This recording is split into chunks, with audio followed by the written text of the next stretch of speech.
You can measure the size of an elephant.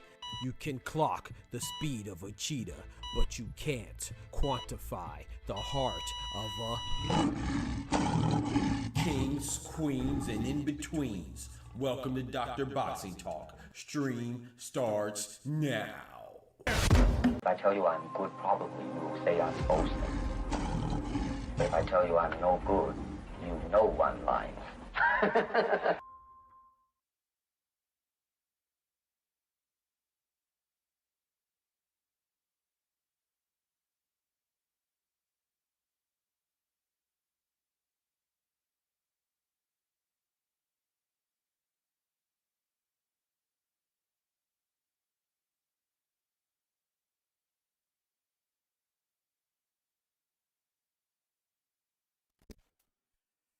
Yo, yo, yo, yo, yo. What it do, what it do, what it do.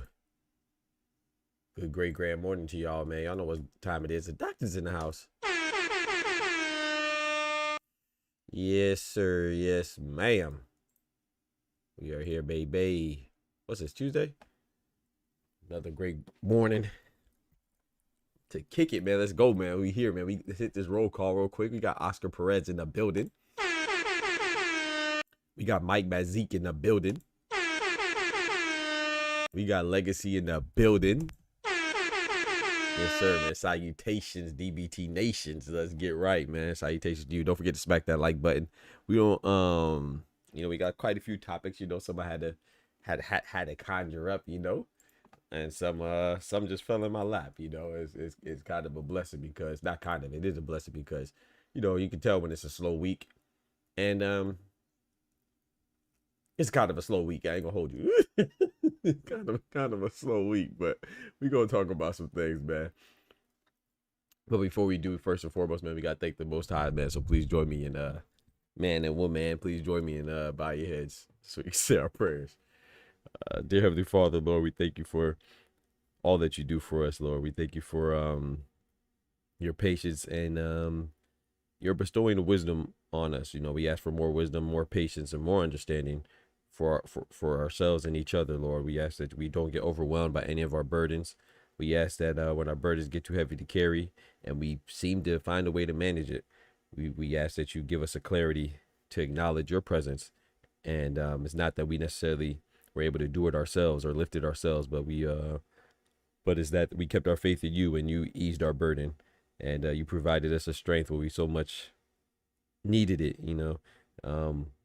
So we just want to give you all the thanks, and please, Lord, just give us the ability to approach each day with a renewed spirit. Bless us with health, financially, spiritually, emotionally, mentally, and physically, Lord, and just keep us with the strength and the attitude and the drive and desire to want to conquer our day and make every situation that we're in even better. We thank you for your blessings. We thank you for another day. We thank you for our breath. Thank you for the air that we breathe. Thank you for the bed that we lay in, the roof over our heads, and everything else in between. In Jesus' name, amen. Amen, amen, amen, bro. Let's get to it, man. Let's get to it. All right, so like I said, this is a slow boxer week. You know how I know it's a slow boxer week? Because people are talking crazy, man. People are saying that Gervonta Davis is a quitter, right? So I guess when he took a knee, he quit. Okay. Tough got, when the going got tough, the tough got going. That's what they're saying. Okay, cool. He took a knee. All this is the aftermath of a referee not calling a call effectively or appropriately. What I'm saying? Shout out to Steve Willis. He's an overall good referee in my opinion. But he's getting scrutiny too now. All of a sudden he's the worst referee. Same thing with Harvey Dock when the Devin Haney Ryan Garcia situation came in. Apparently Ryan Garcia didn't cheat and Harvey Dock he was just a bad referee. It's just so funny to me that all these things can happen and it wipes out your entire career of great things that you've done. Gervonta Davis has beat guys like Leo Santa Cruz, Hector Luis Garcia, Ryan Garcia, Frank the Ghost Martin, and so many others, Mario Barrios, Isaac Pipo Cruz, but all of a sudden now he's a quitter, so, and then Shakur Stevenson, so many fighters will duck him and avoid him. Lomachenko didn't want to fight him. Zepeda didn't want to fight him. Kid Austin didn't want to fight him, but now he's the one that's ducking everybody. So I just think these narratives are funny. I'm not saying that they're not true. Maybe Shakur Stevenson is a duck. But where was this at before? You know what I'm saying? Why is he just a duck now? And then if Gervonta Davis was a quitter, where was this out before, prior to 3 weeks ago? Or not even 3 weeks ago, right? Because it was on the 1st. So this is the 18th. So not quite 3 weeks ago, but you get what I'm saying? Like, so where was this at 3 weeks ago? If he was a quitter, did he just become a quitter after he fought Lamar Roach, or he's always been a quitter? Like, where were these stories? But here, I'm gonna let y'all listen to it, and y'all tell me what y'all think about this, man. This comes from somebody I like too. I like Brian Norman, but I think he's kind of wilding with this one. But hey, let's check it out and let y'all hear it for yourselves. So I know what people hate about me. I don't think that Tank is a mentally strong person. Well, ain't no Tank. I know he ain't. I know Tank not a mentally strong person. I watched Tank quit. So I know stories. Listen to me, and I can say this because I ain't even got no fucking. I don't have no allegiance to them. My son was signed shortly with two guys. Before he got with the manager that he with now, he had a brief stint with two guys that started Tank off. They were his managers. They used to tell us stories about his ass. Tank ain't got it, bro. They don't have the heart. He's not built like that. He's not. He's not. They was telling us stories, all kind of shit. They was like, bro, we'll pull up. They was like, we'll pull up to a gym. They said he'd go there and spar somebody. The guy's supposed to be dangerous, or they were going around, they was taking them around sparring and shit. They was like, they'll take him to a gym. They'll take him in there. Tank be say shit like, all right, y'all keep the car running. Because this motherfucker get it says, I'm going to hit his ass, so I'm going to run out this bitch. They just tell little stories and shit. They tell you everything you need to know. You know what I'm saying? I'm like, nah, he not built like that. He keep the car running. I watched him quit with no reason. I keep telling people, go look it up. After February the 3rd, he had a fight. This is before he fought Barrios, I believe. I can't remember who it was. He fought somebody around February, March 2021. He faked the injury. Again, let me shut up because I said my son. I don't think my son don't want to do all that, so I'm gonna shut up. But he ain't built like that. He not built like that. I know for a fact he not. So apparently, Gervonta Davis pulling bank heist jobs with the sparring. So he said that Gervonta Davis used to go out to spar, and he would tell him to keep the car running because he gonna hit him. He gonna hit the dude he sparring and run up out of there. Like, what are we doing, bro? Like, come on, what are we doing? What are we doing, man? That's what we doing. That's what we doing, bro. Like I said, okay, so this is what I want to be very clear, man. I'm not there. Yo, Y1 was good. I'm not there, so I don't know. I mean, maybe he's telling the truth. You know what I'm saying? I don't see why people lie. I like to give people the benefit of the doubt. It's like, why would you lie? you know. But it's just also too, it's like, where was this story before Lamont Roach? I guess you had no reason to tell it, so now you have a reason to tell it, maybe. But it's just another sparring story. You know, we heard that Frank Martin cracked Gervonta Tank Davis in sparring. We heard that this person did this in sparring, or Devin Haney won his sparring with Gervonta Tank Davis, and we hear all this stuff, and it's just different when the lights come on, you know what I'm saying? So even if he is a quitter, so everybody that he's fought, I mean, I guess you're advocating that he didn't fight any stiff competition. Everybody that he's fought so far were easy money. You could say that maybe he didn't struggle before, so maybe when we do see him struggle, then we'll see the quit in him. That could be true. But if the man finished the fight, it wasn't like he got the hair grease in his eye and it was getting real tough and then he quit. He shouldn't have been able to go to the corner, but he did, and he kept going, right? So he did it. So even in the fight that you're trying to, where he's drawing all this extra excessive criticism, right? He didn't quit in that fight. That's what I think people are forgetting. Like, they're letting the knee incident overwhelm them, you know what I'm saying, overwhelm their common sense, and they're letting their emotions overwhelm their common sense, which is what most people do, right? Fan is short for fanatic. When you act fanatical about something, it means you're just full of emotion and less logic, right? He didn't quit, right? He took a knee. He didn't get the points deducted. He got his face wiped off from the hair grease or whatever that was in his eye, and he kept going. He didn't stop fighting. So even when you're trying to say that he quit, the instance that you're trying to draw from and apply it to is an instance where he didn't quit. So it just doesn't make any sense. But I mean, apparently he's a quitter, man. He tells people, hey man, I'm pulling up and sparring. You keep the car running, man, because we gonna run up out this bitch, you know what I'm saying? We gonna grab the money and go. We go, you know what I'm saying? It's just crazy to be like, shout out to Brian Norman Sr. I like Brian Norman Sr. I don't see him as a liar. But to me, it's just getting ridiculous, man. Like, so what I'm saying is that if you, which I consider, I like Brian Norman Sr. Like I said, I definitely like Brian Norman Jr. But if you consider yourself a real one, you saying, let me shut up. You saying that now for what? Because you want attention? Nah, I didn't see the whole interview, so maybe he was asked that question, but I just don't even see why the focus, you know, your son has a fight coming up against Derek Cuevas in his division. He has two of the top 2 rated heavyweights, I mean welterweights, and Jerron Boots-Ennis and Stanionis about to fight for unification, where he also called in that same interview. Like I said, I didn't see it in it. I did not see the entire interview, but I saw like some of it. I didn't finish it, but in that interview, he further goes and says that Jerron Boots-Ennis, he thinks that he'll be weak if he goes on to fight Teofimo if he beats Stanionis instead of fighting Brian Norman.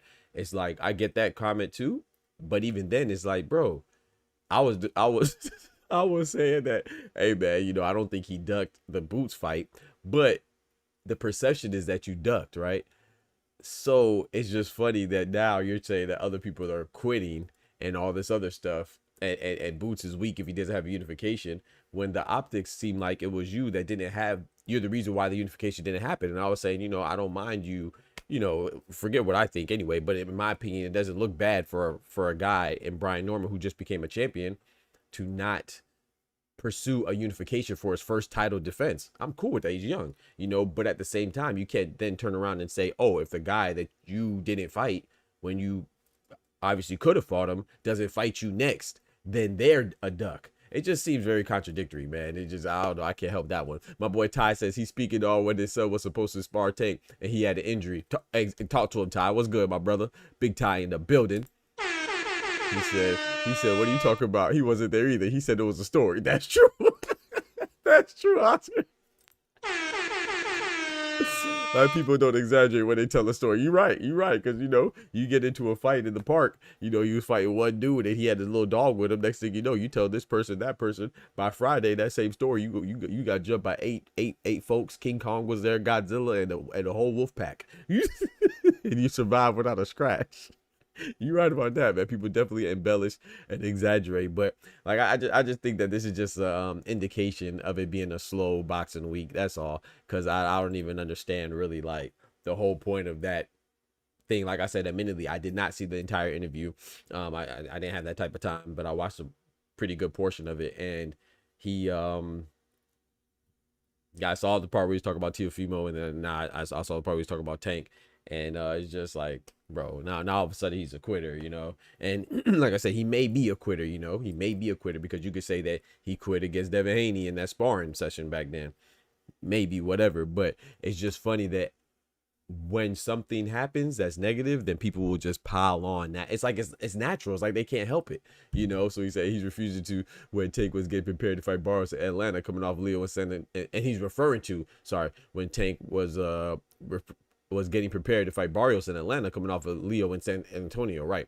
A duck calls someone a duck because he ducked the duck, right? And I'm not calling him a duck. I just think it's just funny, though. Like, that's what it seems like, you know? They talked about 4 years ago, but Tank was legit injured. Brian Norman ain't finished telling the story because he was for the cap. Yeah, exactly. Let me shut up, because my son don't want me to. Exactly. Oh, you already know that's something because you already said enough. So if you were going to shut up, then you shouldn't have been talking in the first place, you know? So you got to say, let you shut up. Like, bro, it was probably going to get to a part where it wouldn't have been so, I don't know, or it would have been so advantageous for you to share it because it probably would have shed some light on some stuff that didn't look too good on your end. But anyway, you know, they're saying that Gervonta Davis is a quitter. We have the rematch. The quitter is having a rematch with Lamont Roach, the guy that made him quit in the summer. So we'll see how it goes, man. I think it's going to be a good fight. And I expect Lamont Roach to put on a good showing for himself again. And like the first fight, I expect Tank to win. But also like the first fight, I don't think it's going to be easy. But I do think, I will say this, and maybe I'm wrong, I do think that the second fight it'll look easier for Tank. That don't mean it's going to be easier. Like, I think that it's going to be a close fight. Still, while it lasts, I think that Tank is going to stop him. The first fight, I thought it was going to end in like 9 or 10 because I thought it was going to be close until Tank catches him. He never caught him. Well, he caught him with some few shots, but not a knockout punch. I think this time he is going to catch him, and he probably going to stop him. But I'll say like 7 or 8. I'm thinking it's going to be a little better in Tank's favor, but like I said, I could be wrong. But I just think that's funny, man. So shout out to Brian Norman. I got me a good laugh. And now let's switch it up. You know, let's switch it up from the Tank to another star in Shakur, man. Now Shakur is now Shakur is being accused of being a duck. You know, people saying that, oh yeah, Shakur has been calling out Zepeda. He's called out Kid Austin. He's called out Teofimo. He's called out Gervonta. He's called out Loma, and nobody wants to fight him. And Eastside Pitbull Cruz. So maybe it's his promoter's job to get him a fight. Maybe his promoter's dropping the ball, and that's true. You know, I gotta say that. You know, maybe his promoter is dropping the ball. Because he is seem like he's calling out a lot of people, but he shouldn't have to call out these people, right? He's a champion, you know. It's just funny that I don't see, unless you just don't like Shakur. Once again, you have on your hate blinders, which is okay because, you know, we know that when you want to see something, your eyes will deceive you. So if you want to see something, you're gonna find it. So if you think a champion is calling out all these people and somehow he's ducking, he's the champion. So I don't understand if half these guys aren't champions. How could you say that? How can you convince yourself that he's the one that's scared to fight him when a lot of these guys that he should be fighting aren't even champions themselves, and they usually call him out first? And I'm not, like I said, I'm not a big Shakur fan, but I'm a fan of boxing. I'm a fan of the truth, and I'm a fan of what it is. Like, you can't say that he's calling out Zepeda, but somehow blame him for not fighting Zepeda when Zepeda was a mandatory in all 4 sanctioning bodies. You know, you have people like on DAZN, like Sergio Moore's goofy behind, and Paulie Malignaggi's goofy behind, and Chris Mann's goofy behind. Remember they were saying that, oh, William Zepeda needs a title shot? And then the same William Zepeda was calling out Shakur multiple times, and when Shakur obliged, Zepeda didn't take the title shot. So how can you blame that on Shakur? I don't really understand how you can manipulate and turn that into a Shakur ducking Zepeda. And then Kid Austin called out Shakur, and Shakur obliged him as well. And then the same Kid Austin said his passport was messed up, said his tires was punctured, said they were going through some domestic stuff at home with him and his father and whoever else. And then he goes to Saudi Arabia. When he finally gets there, he gets sick because the masseuse put some cream on him. Then he gets hospitalized, and somehow it's Shakur's fault that he didn't get the fight when Shakur's the one that signed. Like, how can you can't make this up, bro? That's what I'm saying. Like, people will believe what they want to believe. And now they're saying that Shakur Stevenson is ducking Javier Herrera. These people that are saying that, they can't name 2 people that Javier Herrera beat. And that's okay, but he can't duck everybody, dog. Like, people are going to call you out because you are the champion. Same with Gervonta Tank Davis, same with any other champion. Hell, Erislandy Lara, Canelo, who else?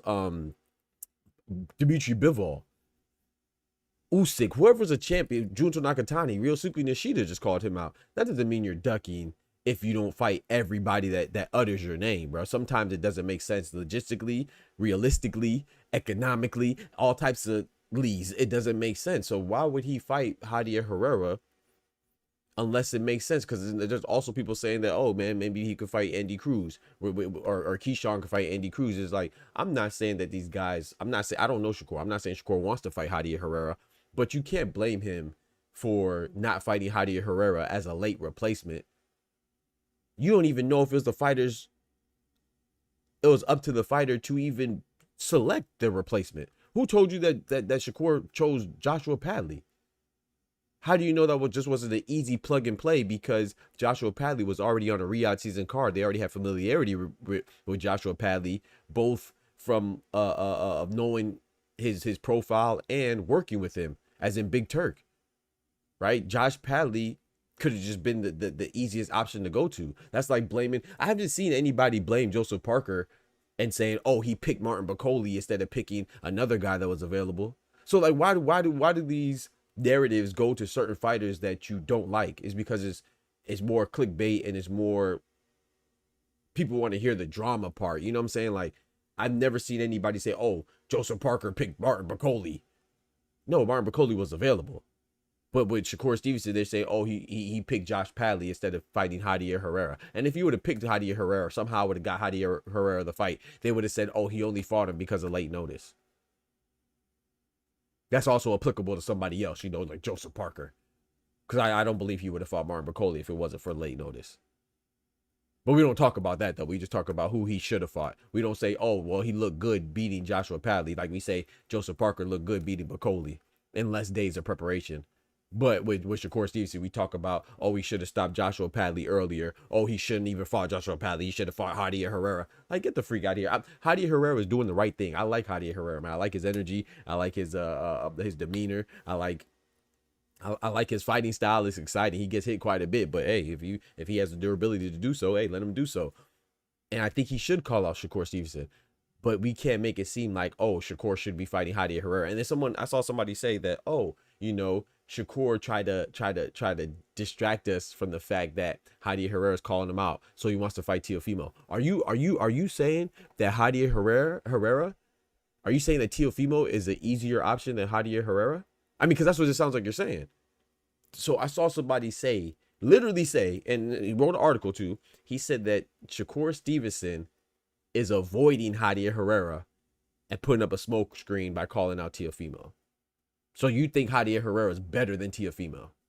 So you think the easier option out of Herrera and Teofimo Lopez is Teofimo? Teofimo's the easier option. So he's going to duck Herrera to go for Teofimo at a higher weight, a champion, because he's easier, because he doesn't want to fight Javier Herrera. Like, bro, like people, like I don't understand, dog. Like, you can't be that dumb.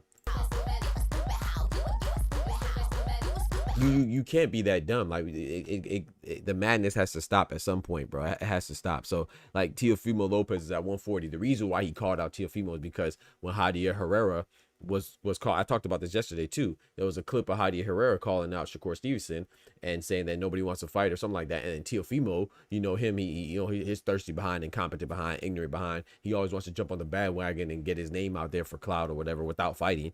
He jumped on it and said, yeah, this is what I be saying, man. These guys are boring and, you know, they don't want to fight anybody. So Shakur said, okay, bet, I'll fight you. I'll fight you at 140.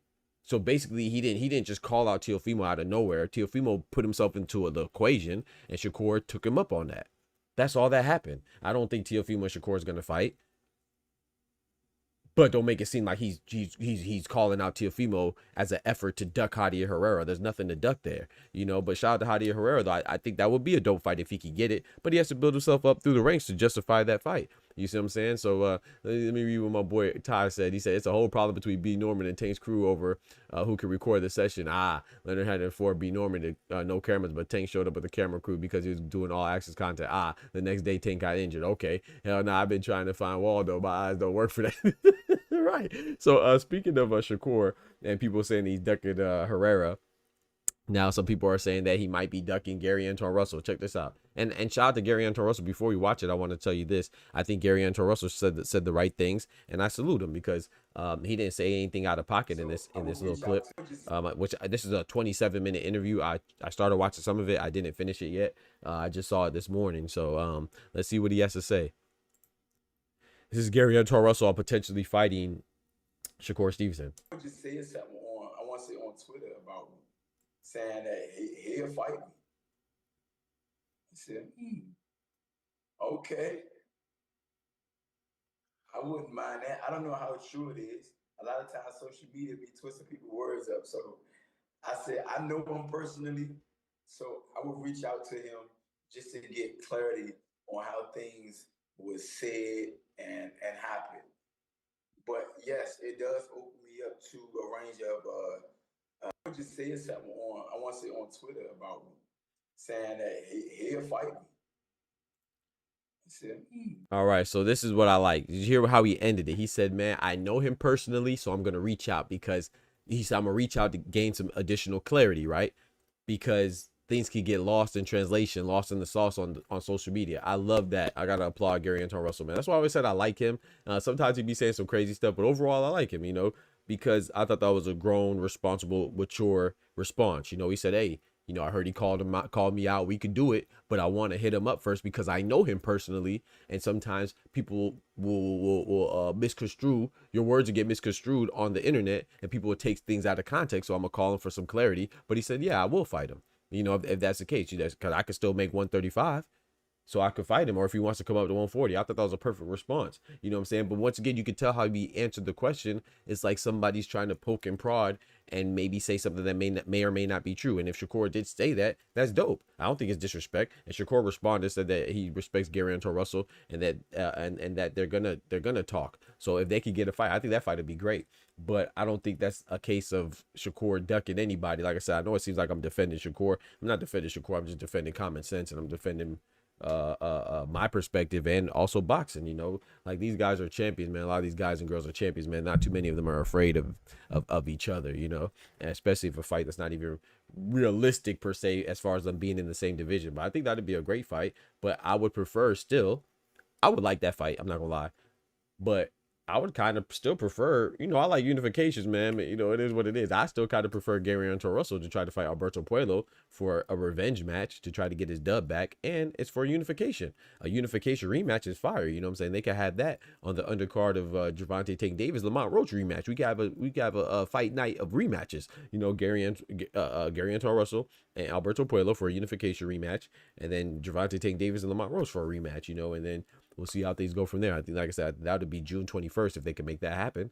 But yeah, but most importantly, I like his response. I thought that was a great response. He's like, hey, man, you know, I acknowledge that if that's true that he called me out, boom, we can make it happen. But at the same time, I'm gonna hit him up because I know him personally, and we gonna see what he really said, and we can get it popping that way. He said, and apparently everyone at 135 is ducking non-ranked. Yeah, I forgot about that. Yeah, shout out to you. Everybody's ducking Abel Mendoza as well, who's 42-0. You can't name two people he fought. Freak out of here, man. Everybody's ducking Abel Mendoza too. My bad. I mean, I get it though. You know, you want to get your name out there, but stop it, bro. No one's ducking Abel Mendoza. Know your fucking place, trash. Go get some business, man, and show me why they're ducking you. Don't just tell me that they're ducking you, you know, and but that's up to us though, the boxing media, especially the boxing media, but the boxing fans, you know, like I said, I get it. It's Twitter, you know, so, you know, people want to say outrageous things for likes and attention. I get it, because the more outrageous you are, the more polarizing you are, the better, you know, whether it's truth, the truth takes a back seat to all the antics and the buffoonery. So I get it, but at the same time, we got to stop believing this stuff, man. Javier Herrera, I think, is a good fighter. I like what I saw, but he looks very raw. You know what I'm saying? He doesn't look polished. He doesn't look refined. He doesn't look sharp, but he looks like he has power and durability, and power and durability we anticipate would be a problem for Shakur. That's why so many people were excited about De Los Santos, because he had power. I don't know about so much durability, but he definitely had power and he had athleticism. Javier Herrera has a lot of things in common with De Los Santos. He has a power. I don't know if he has as much one-shot power, but he has power. He has durability. He's tall, athletic, and long. You know what I'm saying? So he has the makeup for what we think would on paper give Shakur Stevenson trouble. So that's why it's interesting. But it could be interesting and simultaneously not be a fight that is necessary. And if a fight's not necessary, then why are we saying that somebody's ducking? You can't duck a fight that's not necessary and doesn't make sense. You could duck somebody if they're your mandatory, you don't want to fight them. You could duck somebody if you're a champion and they're your mandatory and you don't want to fight them. You could duck somebody if you're the mandatory and you don't want to become a champion and your championship goes through them and you don't want it. You could duck somebody. You could duck somebody if you have the belt and you decide to vacate because you don't want to fight them. You know, that's ducking. But if it's not, if you're not required to fight them in any capacity, if it's not obligatory, if it's not mandatory, then how are we saying that this person's ducking? Because someone said your name, you're supposed to fight anybody that says your name? Then we should just disregard and dismiss the process and the protocol of getting ranked and stuff like that and having other fights. Everybody should just get a title shot. I'm sure a lot of people on their pro debut want to fight Gervonta Davis. I'm sure a lot of people on their pro debut want to fight Canelo. So I guess Ozzy Iglesias, all he has to do is say Canelo, and people are going to say that if Canelo doesn't fight him, he's ducking Ozzy Iglesias, who has 11 fights. I'm just saying. I mean, I guess Fabio Worley needs to call out Usyk and say that if Usyk doesn't fight him, he's ducking. Because you don't have to go through the process anymore. I mean, just holler someone's name, and then this is just fighting in the hood, in the street, on the block. You know, we just gonna go to the park and just call somebody names. We're gonna meet up behind the gas station after school, and we're gonna go fight. Like when y'all go, when are your intelligence gonna get elevated? It's boxing. It's a process. It's a business. There's organization. There's sanctioning bodies. There's rankings that justify when a fighter should or should not get a fight. If you're not in the rankings to get a fight, there's no way I could duck you if I'm the man at the top. You're not even on the hill yet. So it's just ridiculous. But I would like to see, I ain't gonna lie, I would like to see, gosh dang, Gary Anton Russell, Shakur Stevenson. That's a good fight. I ain't gonna hold you. But this ducking shit is ridiculous. He said, you want Shakur, but don't want to fight Andy. Eddie Hearn reached out. You're not ranked high enough for Shakur, so he offered Andy. Ooh, I didn't know about that. Heidi Herrera offered Andy. That's a good fight too. I like that fight. That's a good fight too.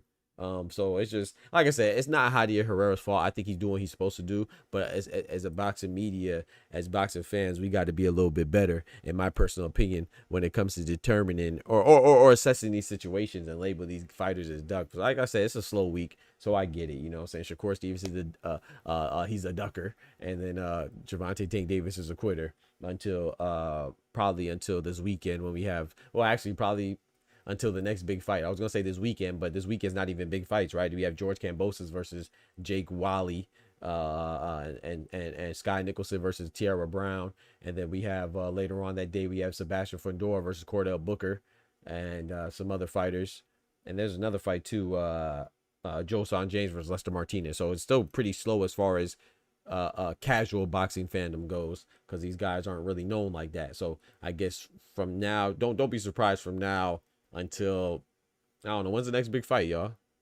Is it the Boots one? Boots and Stanionis? Is that the next big fight? I know that Sandy Ryan and Michaela Mayer fight at the end, but that's, you know, a lot of people won't watch that. So one time for the ladies, but I don't think a lot of people will watch that. So they might be ducks until May. You know, Shakur might be a ducker until May, and then Tank might be a quitter until May, because that's when the other fights happen and people will talk about other things. But right now they're going to be ducks because nobody has anything else to talk about. So, but yeah, I don't think Gervonta Davis is a quitter from some sparring stories, you know, because you can get stuff in your eye. You could have an injury. You could hurt your hand. And why would you keep going in a sparring session if you're compromised, especially if you're injured? You don't want to force the injury and make it even worse. You don't get paid for sparring sessions. That doesn't put money in your pocket. Now it makes it's where you refine your skills and your abilities so you can get big money opportunities when the lights are on. But if you have an injury in sparring or in practice, you're supposed to stop going. You're supposed to stop fighting. So, you know, yeah, April 12th. Yeah. So, I mean, and then Shakur Stevenson, you're not supposed to respond. You're not supposed to fight anybody who utters your name. I mean, it just doesn't make sense. So no one does that. You know, Floyd didn't do that. Canelo doesn't do that. Naoya Inoue doesn't do that clearly with MJ Akhmadaliev. You know, Pacquiao didn't do that. Who does that? Who fights anybody that says their name? That's dumb as hell. That's, you know what I'm saying? Why would you do that? If that's the case, I'm gonna start calling out LeBron for a 1v1, and hopefully I can get a clip and go viral. Like, it's crazy, bro. But speaking of that too, man, I have another question. We're gonna switch gears a little bit. I want to talk about this Terrence Crawford stuff and Canelo. Like I said, that's a great fight, man. Terrence Crawford and Canelo, potentially, if it happens. First, Canelo has to get through William Skull. I think it's going to be a good fight. I think William Skull is going to surprisingly put on a good show. Well, not surprisingly for me, because I think he will, but I think he's going to surprise a lot of people because I think he's going to show that he's formidable. You know what I'm saying? He should get that respect. He's a champion, undefeated, right? Undefeated champion. But I do think Cinnamon's going to win. That's what I'm picking. And if he does get through him and reclaims undisputed, then that makes the fight with Terrence Crawford even more interesting in September. You know what I'm saying? So if that fight does happen, a lot of people are saying that they got Terrence Crawford. I'm not mad at that, you know, but just as long as you add some logic to it, add some explanation to it, add some elaboration to it, I'm cool with picking a Terrence Crawford, because I think it's going to be a good fight. I just think Canelo's gonna catch him, you know. But I did have a question though, you know. You know, there's been a lot of pictures floating around showing how comfortably Bud is making the weight and stuff like that, which I get it, you know. Anything to make you feel comfortable with your pick, right? I think it just shows a sense of insecurity, because since when does a picture mean that you're going to win? And what do you expect him to do? Do you expect him to just suddenly look soggy in the body because he went up a few pounds? No, he's not going to look terrible. He's still an athletic, top-notch, phenomenal boxing human being, and he shows great prowess, you know what I'm saying, and he's a physical specimen. So not only did he box, he also wrestled. So why would he be out of shape at any weight? You know, you got to give him that benefit of the doubt. So, but I showed yesterday that these pictures of Terrence Crawford, does he look more physically imposing than Bivol? Did he look more physically imposing than Triple G? Did he look more physically imposing than Sugar Shane Mosley? Did he look more physically imposing than Austin Trout? Did he look more physically imposing than whoever else he fought, Sergey Kovalev, or whoever else that Canelo, Edgar Berlanga, or whoever else that Jermell Charlo, anybody else that Canelo fought? No, he didn't look more physically imposing, but it's just people reaching for straws. But I do have a question though. Speaking of the substance part, who is more agile, chat? Is Bud or Bivol more agile? I'm just curious. As a fighter, I'm talking about in the ring. Who demonstrates more agility in the ring? Terrence Bud Crawford or Dimitri Bivol? I'm asking for a friend, chat. So I want y'all to think about that. Think about that answer, and then I'm gonna move on a little bit. Now, also, I want to know who hits harder, Saul Canelo Alvarez or Terrence Bud Crawford?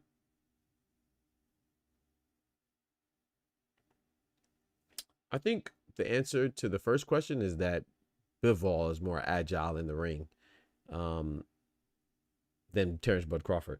I think Crawford is a better overall fighter. Don't get it twisted. He's top 3 pound for pound, 1, 2, or 3, whether him, Usyk, or Inoue. But I think that Bivol is I think Bivol might be one of the most agile boxers, you know what I'm saying, as far as getting in and out, throwing combinations, right? And I think that Canelo definitely hits harder than Budrick, right? So I would like Canelo to be able to take Bud's punch more than I like Bud to take Canelo's punch. But I just want y'all to see this little clip right here, because they say that Canelo is flat-footed, and because it only matters if you're flat-footed if you can't move and you can't defend yourself, right? That's why they say if you're flat-footed, it's a problem. Because it's not a problem if you're flat-footed and a pressure fighter and you get to your opponent. But if you're flat-footed and you can't get to your opponent, or you can't evade punches, that's why being flat-footed is a problem. So Canelo is flat-footed, right? All right, so check this out, chat. I want y'all to see this and let me know what I'm looking at. Let me know what y'all looking at, and maybe help me let me know what I'm looking at. So this is a more agile, probably stronger Bivol. Look at this. This is flat-footed Canelo. Oh, he just missed right there. Oh, he missed again. Oh, he missed again. Oh, he missed again. Oh, he missed again. He missed again. Oh, he missed again. Oh, he missed again. Missed again. Missed again. Missed again. Oh. Wait, hold on. Wait. That's not Canelo in the pink. And that's not Bivol. Nah, that's not Mr. Flatfoot. Hold on. Wait, hold on. Let me see that again. Run it back. Oh, he missed. Hold on. Wait,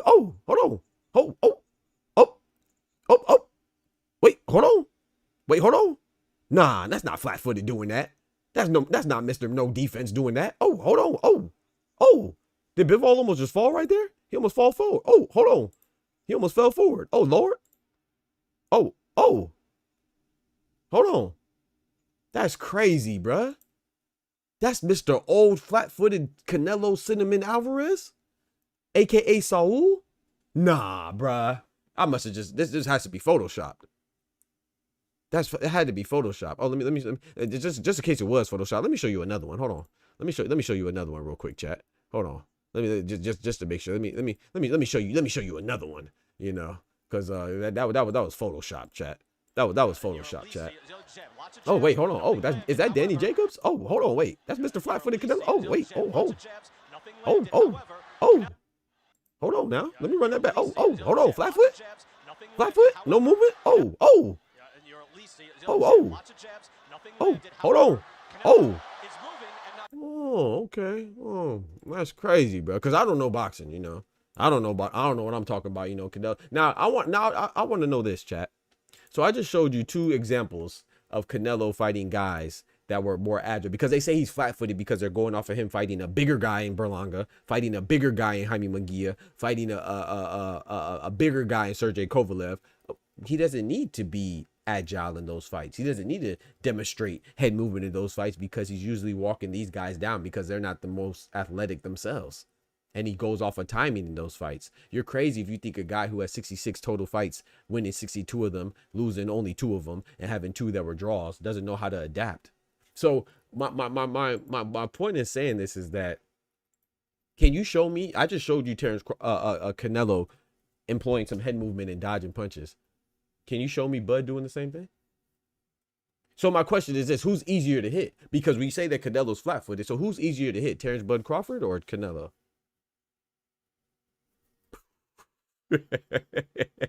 I just want somebody to show me. Can you please show me?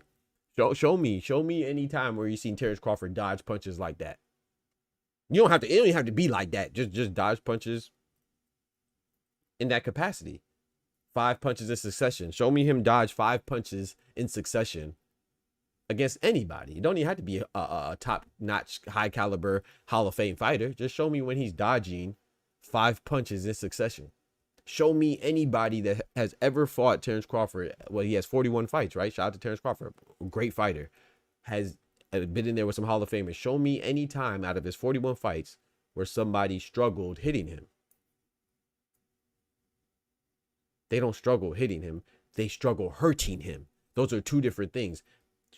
Errol Spence didn't struggle hitting him. He struggled hurting him. Sean Porter didn't struggle getting to him. He struggled hurting him. Kavaliauskas didn't struggle hitting him. He struggled hurting him. Those are 2 different things. So, like I said, I'm not knocking Terrence Crawford, but don't make up stuff that's not there. He's not a Floyd Mayweather type of fighter. He's not going to sit in the pocket and dodge punches like Floyd Mayweather did to Oscar De La Hoya and Sugar Shane Mosley and everybody and Canelo and everybody else he fought. That's not Terrence Bud Crawford's game plan. That's not how he fights. He's a great precision fighter. He's a Hall of Fame fighter, phenomenal fighter, and he's a great counter puncher, and he has great timing. People are saying that he's going to do to Floyd, he's going to do to Canelo what Floyd did to Canelo. This is what Floyd did to Canelo. Granted, this is Oscar De La Hoya. This is what Floyd did to Canelo. This is what Floyd does.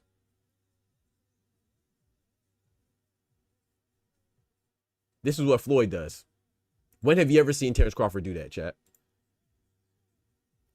When have you ever seen Terrence Crawford do this, chat? Watch the slow motion. Whoop! Whoop! When have you ever seen him do that? When have you ever seen Bud do that? So I'm not saying that Bud can't do it. What I'm saying is don't disrespect somebody like Floyd and make it seem like anybody could just do that. No, you can't just do, like, you're not just gonna wake up and just do that. Now, is that the only? I already said this. I think that Terrence Crawford could beat Canelo. I don't imagine it being like that though. That's the difference between me and the majority of folks who say that Terrence Crawford could beat Canelo. I agree. Please don't get my words twisted. I think that Terrence Crawford can beat Canelo. I think Canelo's gonna win. I don't think he will beat him, but I think he can. But I don't think his path to victory is doing what Floyd Mayweather did. And I don't really understand why people think that. Why do you think that it's going to be doing what Floyd Mayweather did? Because I have no examples of Floyd of Bud fighting like that. So let's see. This is what Floyd did to Canelo. That's what Terrence Crawford's going to do. He's going to do that right there. He's going to do that right there. He may do that right there. He may do that counter punch. He's going to do this right there. Absolutely not. Absolutely not. Absolutely not. He might do this part. I'm gonna show you what Terrence Crawford might do. He might do this part right here. He might counter. Boom. He's not doing this part right here though. He's not doing that right there. And that's why I think he's gonna lose. Because I think that part right there I think that catches Terrence Crawford. I think he might do this part. Don't get me wrong. I think he might counterpunch him. He might do this part. Boom. That might be Terrence Crawford. That might be him all day. That's what I think. But this part, he's not doing that part. And we're going to see if I'm right or wrong. He's not doing that part. He might do the first part, the counterpunch. He's not doing the dodging. And I think that's why he loses. Because he's going to exchange and Canelo's going to catch him. That's what I think. I could be wrong. But y'all rock with me, right? I ain't been wrong a lot. I've been wrong sometimes. I was wrong against Pitbull. You know, I picked that one wrong. I thought Pitbull was going to be Ryo. I was wrong there. I was wrong. Give me another notable fight I was wrong with. Shoot, I can stick with Ryo. I thought Ryo was going to beat Gary Anton Russell. I was for sure wrong there. You know, those are probably my two. Those are the two that probably stick out the most. I'm sure I was probably wrong on some other ones too, but we were right when we picked Liam Parra over Subra Matias. I was right when I just picked Lauren Price over Natasha Jonas. You know what I'm saying? These are just fights, you know, male and women. You know what I'm saying? Male and female, men and female. What else? We was right when we picked Daniel Dubois over Anthony Joshua. We were right when we picked almost everybody on the last card we just saw. We were right when we picked Callum Smith over Joshua Buatsi. No matter how many times people told me I was crazy. We were right. Well, I don't like picking this one, but I'm going to take it because I didn't know. So I'm going to give myself credit. I don't like saying this one. Oh, I was wrong about Tim Tszyu. I was definitely wrong about Tim Tszyu. Yeah. I was wrong about Tim Tszyu. I'm giving myself credit for Carlos Adames. He was robbed against Hamza Shiraz. People thought I was wrong about that one too. Carlos Adames and Hamza Shiraz. I'm going to give myself credit for this one, even though I don't like taking credit. But at the time when I made the bet, I did bet on it. I didn't think the guy was going to cheat. But Ryan Garcia and Devin Haney, people also thought I was crazy when I said that Ryan Garcia was going to do what he did. Granted, it doesn't count because he cheated, and this is no contest, and it shouldn't count, and he should be suspended for longer, in my personal opinion. He shouldn't even be fighting in May. But at the time, I didn't think he was cheating, so I didn't pick him because I knew he was cheating. So that's what I'm saying. Going off the skill set, I thought that he would win, but he cheated, and that doesn't count. However, I was called dumb for picking that fight. You know, I was called a sellout and all this other stuff, bro. I just watch boxing, bro. I don't have no allegiances. You know what I'm saying? Of course, I love who I am. But I like the sport of boxing. I pick objectively. So even if Tank is fighting Terrence Crawford, I like Tank more than I like Terrence Crawford, but I'm picking Terrence Crawford because Terrence Crawford is obviously he's bigger too, but I think he's a better overall fighter. You know what I'm saying? He's more accomplished, you know, and that goes a long way to me. You know, you got to prove it. So, you know, people say I'm crazy when I pick Junto Nakatani over Naoya Inoue, but we gonna see. And people also say I'm crazy when I pick Zerto Ramirez over Ja Pataya, but we gonna see. You know what I'm saying? I'm not saying that these guys don't have a chance, but we gonna see, bitch. We gonna see. Hey, Big Dog Willie in the building, man. What's good, brethren? Big member in the building. He said, Bud, a different beast, man. I got him doing better than Floyd and Bivol. Hey, shout out to you, Boxing Guru. I'm not mad. That's what I want to say. Bud is a beast. I'm not mad at anybody picking Bud. I just don't like the laziness in people's assessments. You know what I'm saying? It's easy to say, oh, Bud's gonna win. People are getting excited because Bud stepped on a scale and he weighed, what did he weigh, like 165 or something like that. Bud is not the biggest person. Like no one thinks that Bud's gonna win because he's gonna be Butterbean when he goes up there and weight.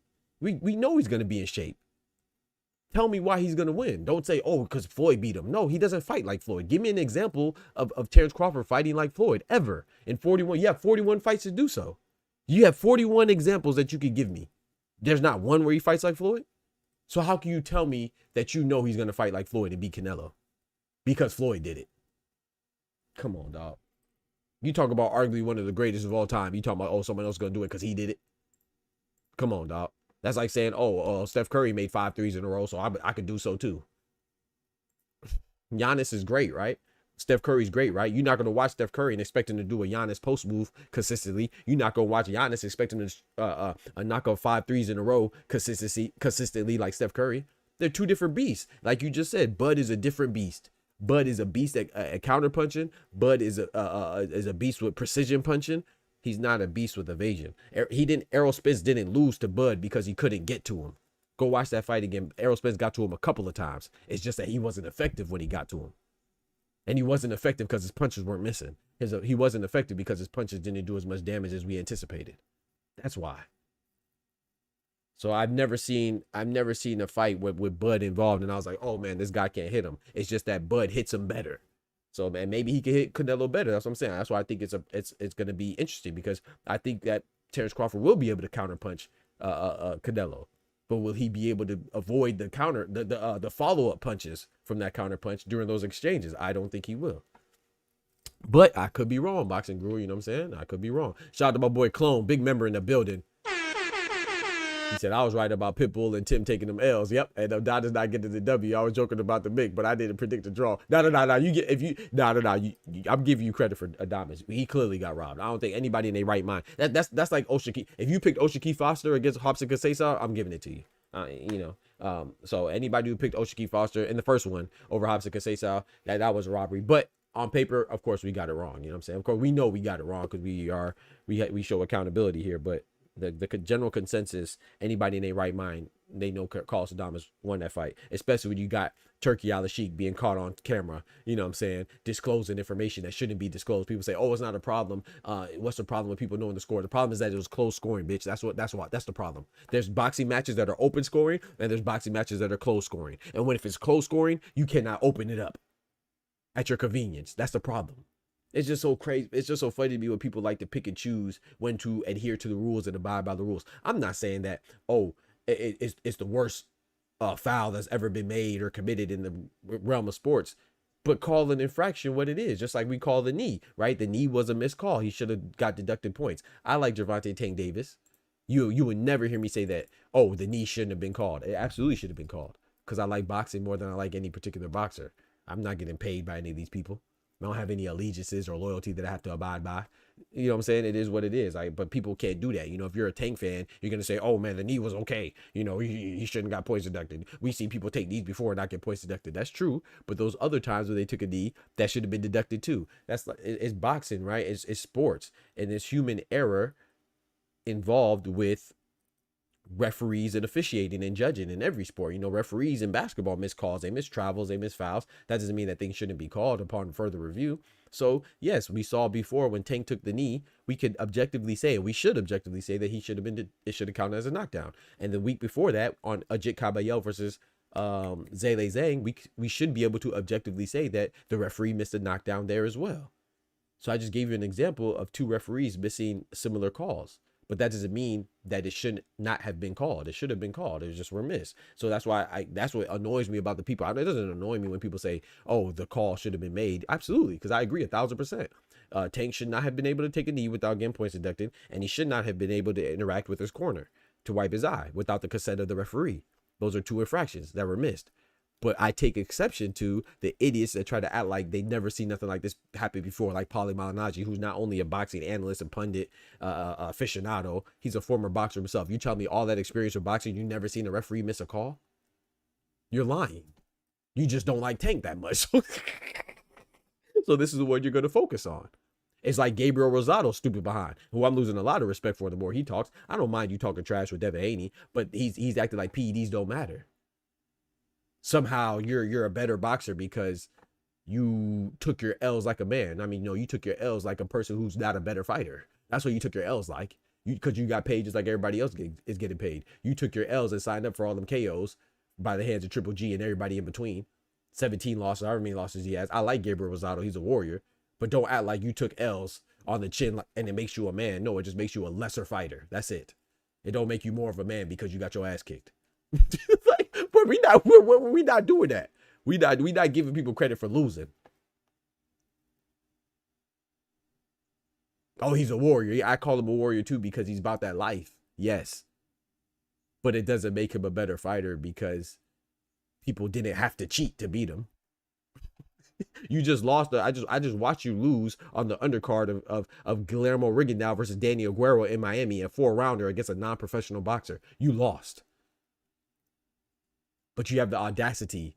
You're audacious enough to say that somebody cheating doesn't matter. No, people didn't. Probably doesn't matter against you because people were beating the hell out of you with or without cheating. We don't even need to take tests. It doesn't matter because you're going to lose regardless. So if you really want to talk about it, let's talk about it.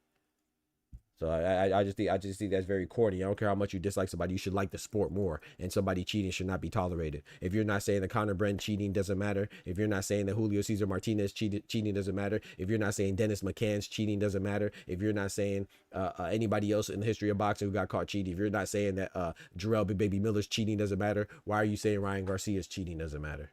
If you're not saying Luis Nery's cheating doesn't matter. If you're not saying Orlando Salido's being overweight against Lomachenko because that was some big crime. If you're not saying that doesn't matter, but then Ryan Garcia was overweight and he was on PEDs and suddenly that doesn't matter. But we're mad at Orlando Salido for being overweight against Lomachenko, and we were mad about Adrian Broner missing weight against Vicente Escobedo. But all of a sudden, when it's Ryan Garcia being overweight and on PEDs doesn't matter. We see Luis Nery be overweight and on PEDs, and he gets banned indefinitely by the Japan Boxing Commission, JBC. But now all of a sudden it doesn't matter because it happens to a guy that you don't like. You a pussy. I ain't gonna lie to you, bro. We can't trust your judgment. You know, your judgment. You don't stand on nothing. You're emotional like a little pussy. That's what, you know, it is what it is. Anybody that's saying that, male, female, old, young. Nigga, you's a bitch. In fact, you a bitch to me, because I mean that shows that you letting your emotions dictate your better judgment. So anybody saying that stuff, I mean, cheating is cheating, regardless who does it, and regardless who it gets done to. So yeah, so it's just people that just switch up their stances based on who's the victim of something or who's being righted or who's being wrong. I think that's weak. When folk look up the Bud being untouched, they'll say, oh, he did it to Victor Postal, John Molina, and Julius Ndongo. Exactly. People say Steve Willis is a fraud as a ref, but the ref was actively going against Adames or AJ ref, give him every chance to live it. I mean, Tyson Fury gave Deontay Wilder and Tyson Fury's ref gave Tyson Fury an eternity to get up. The referee against Jaime Munguia and Bruno Soares, he ain't even give Jaime Munguia a 10 count. I swear he counted it. By anybody else's standards, he would only got to 5. So referee, that's the thing. It's up to the discretion of the ref. Like even with the low blow with Daniel Dubois, Alexander Usyk, that ref, it was up to his discretion. He thought it was a low blow. Okay, cool. Do I think it was a low blow? No, I think it was clean. But I don't think he's corrupt. I just think that was his judgment. A lot of these things are up to the discretion of the ref. Case in point, why do you think the WBA came out and they sided with Steve Willis? I think their explanation was weak, but at the same time, they said, you know, a lot of these things are up to the discretion of the ref. So we could go back and retroactively look at things and be like, okay, bet he should have made this call. But Nick Ball just kicked TJ Doheny. Did he lose a point? Was he disqualified? He slammed the heck out of him. He was in there booming him like it was a WWE elimination chamber. Shout out to my boy Ty. I don't know if I was watching boxing or wrestling. I don't know if I was watching Friday Night Fights or Thursday Night SmackDown. Go look at Nick Ball versus Ray Vargas. He repeatedly slamming the man. Go look at Nick Ball versus Ronnie Rios, repeatedly slamming the man and roughhousing him. Go look at Nick Ball and TJ Doheny. Not only did he kick him, hit him with a donkey kick, he also slammed him too. A 38-year-old TJ Doheny coming off of a loss at the lower weight division, a stoppage loss. Did he get disqualified? No. Did he lose a point? He lost 1 point in all those examples I just gave you. And that was against TJ Doheny in the 9th round for slamming him again. So every infraction, every violation does not result in a disqualification. Hell, it does not even result in a point deduction. It's up to the discretion of the ref.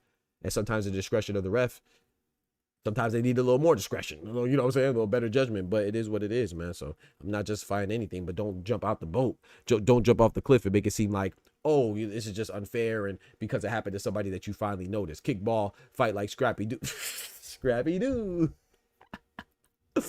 Actually, the ref from AJ or DD called the fight, turn around and start counting. Right. Oscar Bredren, yes, sir.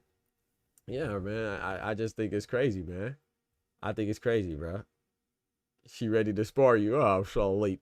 But yeah, man. So it's just people just, I don't know, man. The dramatization amongst men is crazy. Well, I mean, there's some women out there too that are boxing fans that do the same thing, but it's mostly men, bro. And it's unbecoming. You know what I'm talking about? In my personal opinion. Don't forget to smack that like button if you haven't done so already, man.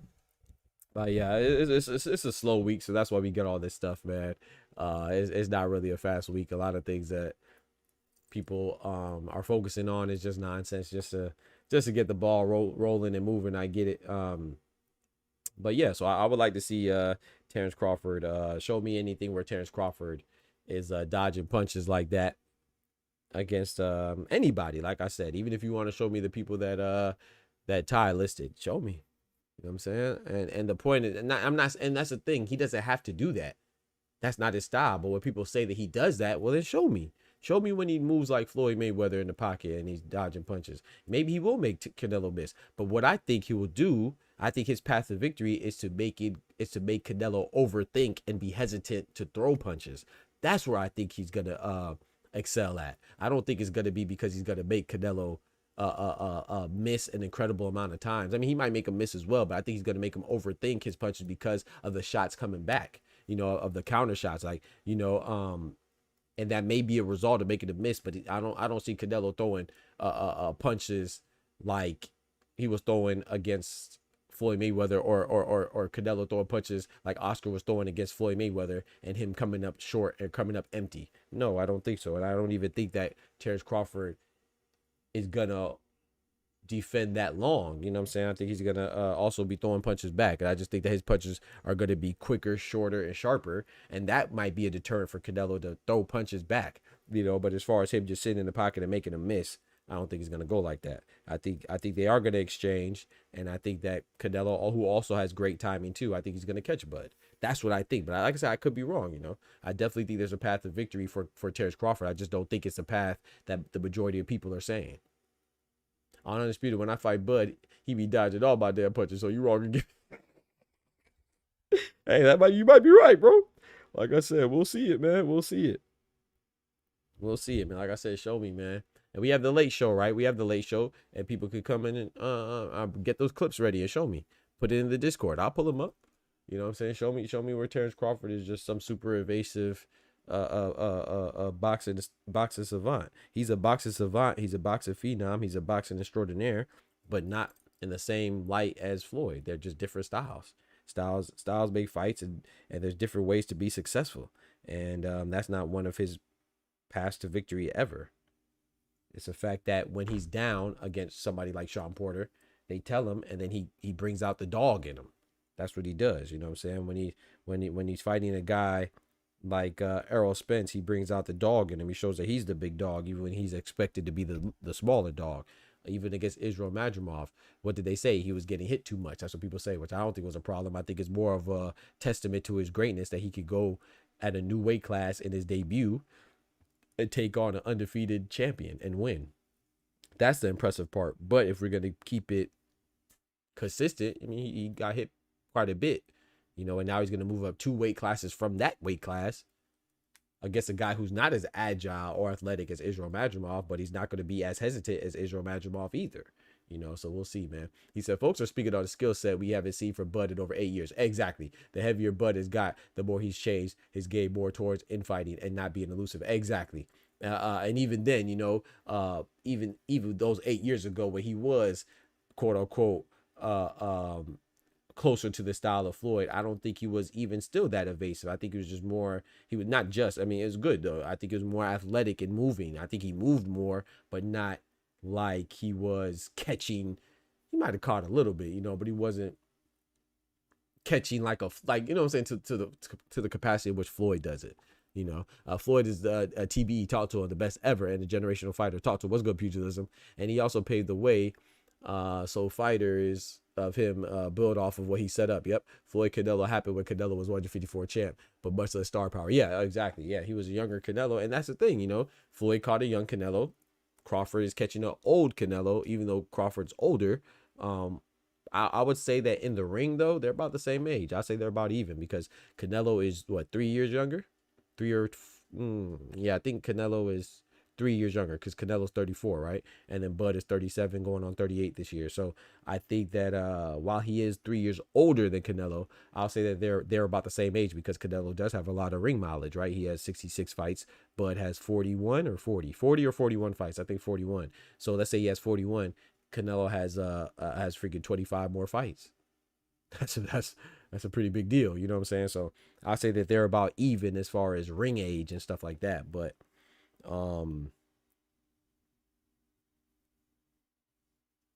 yeah, we gonna see, man. We gonna see. Good Lord willing, we shall see. And I think a lot of people's questions will be answered, and a lot of people's predictions will be proven wrong, including my own. If mine could be, a lot of people's prediction will be proven right, including my own. So my prediction could be wrong, could be right, but we gonna see. That's a beauty in boxing, and it's a great matchup. You know what I'm saying? I just wanted to show those clips of the flat-footed Canelo, actually avoiding punches, because people said he just sits there and he gets hit a lot. Because I just wanted to prove that was a whole bunch of jive turkey BS. That was a whole bunch of bull jive. Bullshit! Bullshit! Bullshit, bullshit, bullshit, bullshit. He said, y'all make any excuse for Canelo. I don't know who made an excuse for Canelo, so you sound dumb off of that, Dwayne. He said, but he had more fights than Floyd, and Floyd moved up. Who made an excuse for Canelo? Yeah, here's another idiot coming into the chat. Who made an excuse for Canelo? You dumbass. Floyd beat Canelo fairly, and it was an impressive win. I never said who made an excuse for Canelo. We can't help that you're just incompetent, Dwayne. You just dumb as hell. Like, listen to what people say. Step up your comprehension. You know what I'm saying? Obviously, you can't read, so step up your hearing. Your hearing comprehension. Your reading is probably just as bad as your listening skills. So, but no one said that. No one made an excuse for Canelo. Floyd did his thing against Canelo. I applaud him. I said that. In fact, I was giving him credit, saying that Terrence Crawford won't be able to do what Floyd did to Canelo. What are you talking about? Stupid ass. And no, Floyd did not move up, because Floyd at that time, if I'm not mistaken, wasn't Floyd already the 154 champion when he beat Miguel Cotto? So you're wrong on 2 counts. So you're wrong at being wrong. Let me play this back again. You dumbass. you wrong at being wrong. But obviously Canelo was the bigger guy. They fought at the 152-pound catch weight. But I think, if I'm not mistaken, let me pull it up, chat. Let me pull it up. Didn't Floyd Mayweather already beat Cotto and was already the 154-pound champion? So he technically didn't move up. Since you want to try to be an asshole, let me show you I could be a bigger and better asshole. Joe dumbass. Look, what's it say right here, chat? What's it say right here, chat? I love when people are dumb. I love when people are dumb. Look at this. Look at this. Miguel Cotto, junior super welterweight. What is super welterweight, chat? 154 pounds. Miguel Cotto, they fought at 152-pound catch weight. So he literally didn't move up. Fucking stupid ass. Yeah, let me play this again for you. Hold on. Let me. So he literally didn't move up. No one said that, by the way. He just came in here gangbanging on some dumb shit. So I just wanted to reveal to you how dumb you are. I never said that this is a problem. You came in here saying it was a problem. So let's address your problem. And the problem is that you're incorrect. But I'm sure you're used to that in your life. Fucking stupid ass. It's okay to be dumb, but you should be dumb and quiet. Your dumb ass. You dumbass. It's okay to be dumb, but be dumb and quiet. Stupid ass. So he literally didn't move up. But granted, we all know that Floyd was a smaller guy, right? I don't know when anybody's Floyd is my favorite fighter of all time. So why would I not give him credit for Canelo? I don't even know how the hell you even got to that point. When did I take away credit for him beating Canelo? All I said was it was a young Canelo, and Terrence Crawford's fighting an older Canelo. So I think I see the comparisons that people are trying to make, but I think it's more of a contrast because because Floyd and Terrence Crawford fight differently. I don't know what you're talking about. That he right. Folks made every excuse for Canelo versus Floyd, but he's wrong if he's direct. Yeah, he's directed it towards me. He said y'all. I'm part of y'all. So who is y'all you talking about? You got to identify who you're talking about. Yeah, I know that he's right that people made excuses, but I didn't make excuses. So, don't put words in my mouth. You're not smart enough. I don't mind you talking your trash. Just come in here correctly. I never said that. I'm not one of those y'all. So when you say y'all and you're in here, you're talking towards me. And that was how Floyd been a champ at 2 weight divisions without being dictated by sanctioned by. It's tougher to accomplish that undisputed. Yeah. So, shout out to Floyd though. But yeah, I think people are, in my opinion, people are wrong by thinking that Terrence Crawford's going to do what Floyd did. I'm not saying that he can't. I just never seen him do it before. So I never seen Terrence Crawford fight like that before. But I think Canelo can beat Terrence Crawford. I think he will. But I think Terrence Crawford it's gonna be a good matchup because he's a great fighter. You know what I'm saying? He's a phenomenal fighter. I think he's one of the best. He's already an all-time great. Both of them are already all-time greats. So we'll see how it goes. Canelo's one of the few fights I actually thought Floyd was biting more than he could chew. He was younger, faster, stronger, and impressive. Yeah, facts. Canelo was nice, man. So that's why. Those are stupid people that don't give Floyd his credit. I mean, he was fighting a bigger guy. But if you're gonna come in here and try to correct somebody incorrectly, then I'm gonna show you how dumb you are. I'm just saying. You're saying that Floyd moved up. He literally did not move up because he was already at 154. They fought at a catchweight at 152. 154 is more than 152. Miguel Cotto, when Floyd beat Miguel Cotto, that was a 154-pound title. So when you try to say you try to be on some smart stuff and you actually end up looking dumb, now you end up being quiet. So just watch your mouth next time.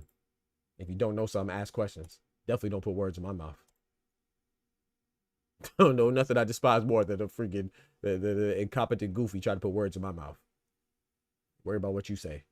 You can't even express yourself effectively. How the hell you think you're gonna express me? You're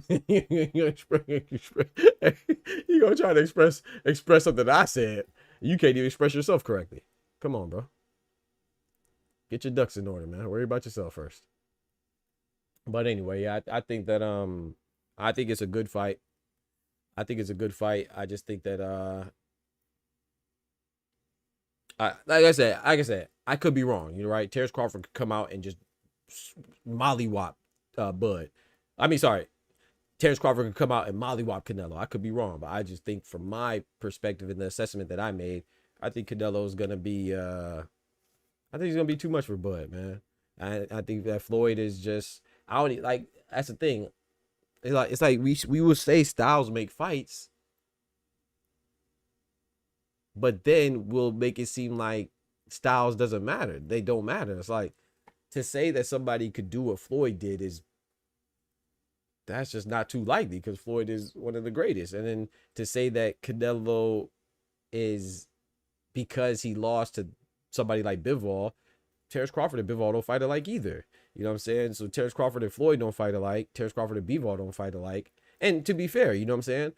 The guy that Terrence Crawford struggled with against Israel Madrimov, Canelo and Bud don't fight alike. I mean, Canelo and Israel Madrimov don't fight alike. So there is, like I said, there are paths to victories in my opinion. I just don't think it's Terrence Crawford fighting like Floyd. I don't think that's how it's going to go.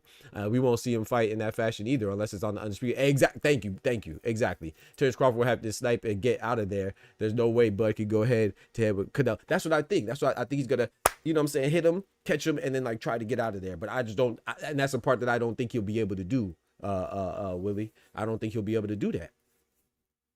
He said for Bud and Canelo, Bud will be at 165, Canelo will be at 180, and Bud's still gonna make Canelo work. Yeah, absolutely. Like I said, I think it's gonna be a great fight until it. I think it's gonna be a great fight while it lasts. I think that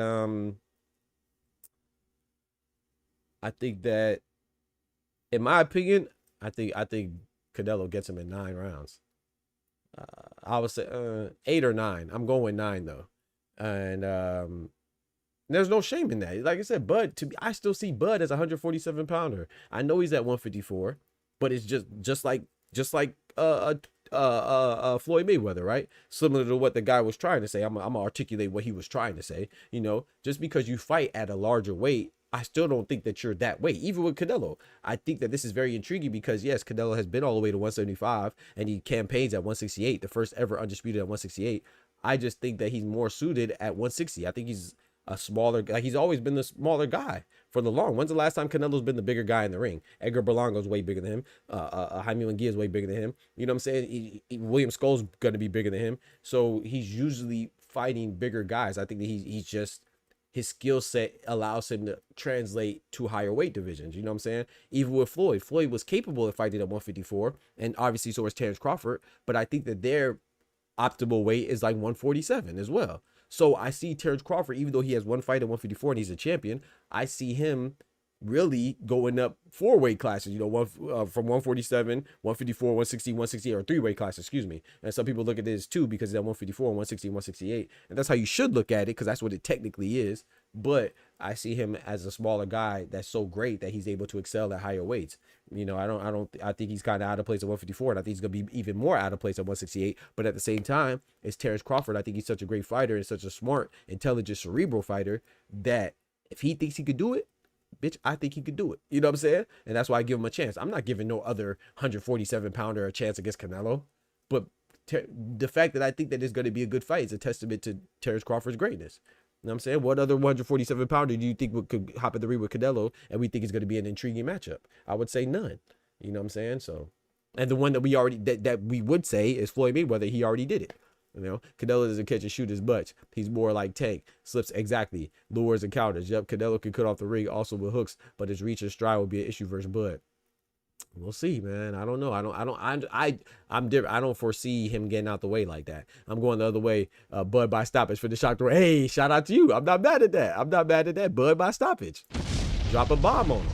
I'm not mad at that at all. Shout out to Bud. Canelo hates a good jab and somebody not scared to catch and shoot right back, but with discipline, with ultra. Yeah, facts. Is he going to be able to catch and shoot right back with Canelo? I think that's a tall task, man. I think people forget that Canelo is a precise puncher as well. He's an accurate puncher as well, and he's a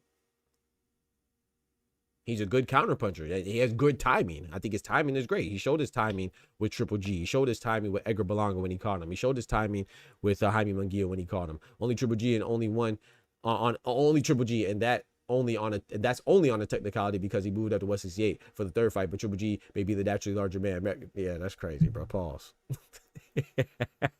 Hey, yo, come on, man. No, did he?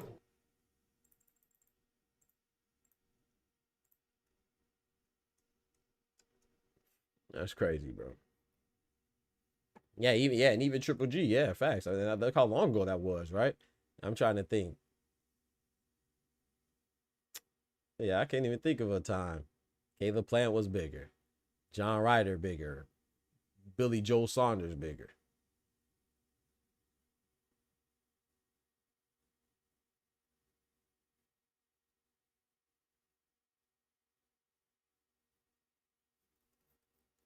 Yeah, Triple G, I would say maybe, but I looked at Triple G. Maybe my memory's messed up. I look at Triple G as bigger too. Maybe not. Maybe not frame though. Maybe about the same frame though. I don't know. I have to go look at that again. Yeah, I have to go look at that again. There was no other way to say it. What's up, George? What's good, bro? Bud not sacrifices. That's what I'm saying. I don't think Bud, in my personal opinion, I don't know. Of course, Bomac's smarter than me when it comes to, preparing a fighter. Terrence Crawford smarter than me when it comes to fighting. And his team, I'm sure that his nutritionist and all that, he paid people to do so, right? So, to get him prepared. But in my personal opinion, I said this yesterday, I don't think that Bud should come in at the weight limit. That's just the weight limit. You don't have to meet it. You know what I'm saying? You don't have to you just can't exceed it. You don't have to meet it. You just can't exceed it. So I think that, to me, I think Terrence Crawford should come in around 160, because I think that if he gets any bigger, he's gonna jeopardize potentially compromising his he's gonna jeopardize his speed. You know what I'm saying? His agility and his athleticism is gonna be compromised. But like I said, he's a former wrestler too, bro. He has all this stuff in his background that could help him for knowing how to handle weight and handle himself at larger weights. Like I said, man, Terrence Crawford's no slouch, bro. That's why this fight is intriguing. So I'm just picking Canelo, but I'm not saying it's impossible for Terrence Crawford to win. In fact, I'm saying it's possible. I just don't think it's probable, and I don't think that he would be able to win in the fashion in which people think he will, and that's like Floyd. I don't think they don't fight alike, but you don't have to. Like, Pacquiao doesn't have to fight like Terrence Crawford. They're both still super successful. Floyd doesn't have to fight like Canelo. They're both still super successful. Usyk doesn't fight like Inoue. They're both still super successful. So this notion that everybody has to fight, like, Canelo's not undefeated, right? You don't have to.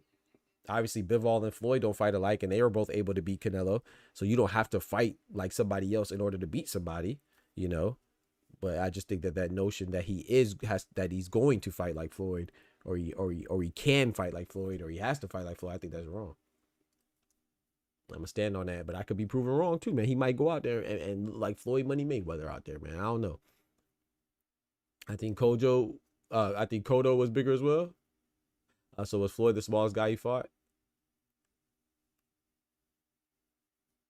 Cotto wasn't bigger than Canelo. Wait, well, Cotto was bigger than who? You saying Cotto was bigger than Canelo or Floyd? But he wasn't bigger than Canelo.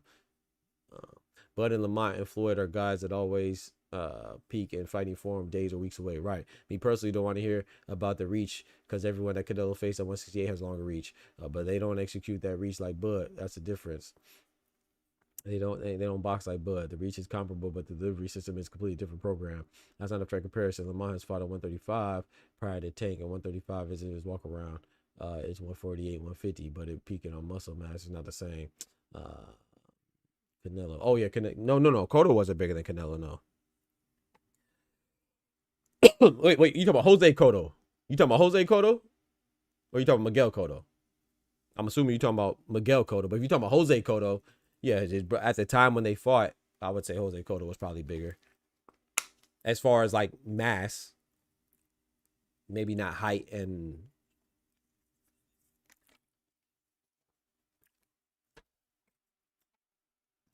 I'm thinking you're talking about Miguel Cotto though. So Miguel Cotto, he wasn't bigger than Canelo.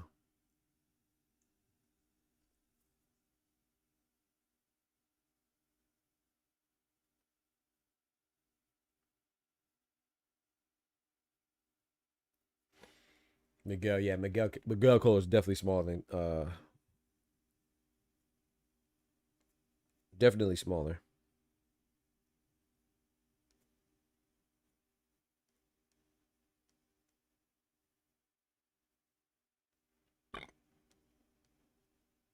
Excuse me.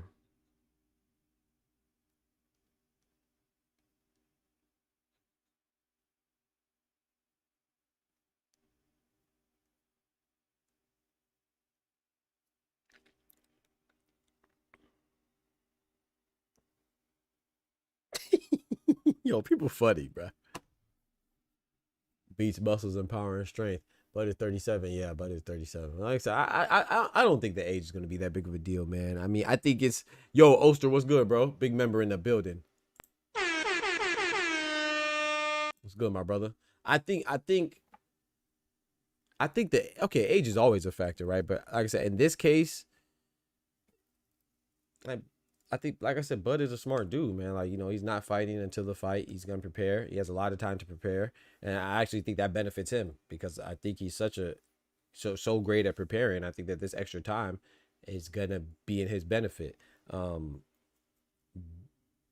I don't think the age, like, he's not fighting a spring chicken in Canelo. So Canelo is not, that's one thing I will say, when people say he's flat-footed, yeah, Canelo's not going to be moving all over the place. So I don't really think the age is an issue. It's like with Beterbiev too. It's like, people say, oh, the age is an issue now because he lost. It wasn't an issue 5 months ago when he won, but now it's an issue because he lost. I'm not trying to hear that, man. So I don't really think the age is going to be much of an issue. I know you're not saying that pugilism. I'm just going off of that. I know that's not what you're saying. But I do think that the age will play a factor as far as how he'll be able to handle the weight and do what is necessary to be done. But if Canelo beats him, I don't think it's because he's old.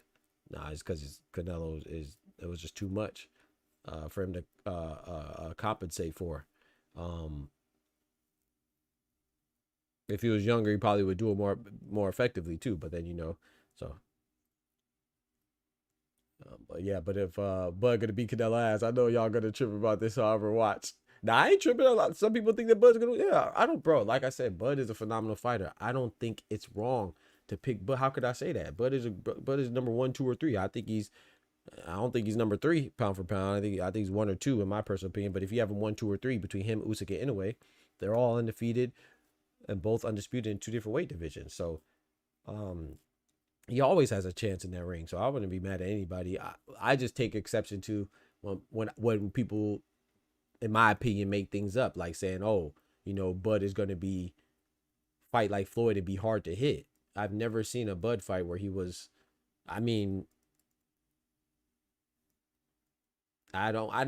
look at Bud as a guy that's hard to hit,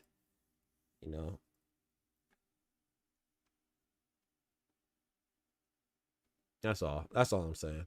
But as it taken much damage over the years, he has mileage is low for 40 plus fights. While Canelo been on the grind, more bigger weights. He said much damage. All right, we just I don't know, man. I don't know, man.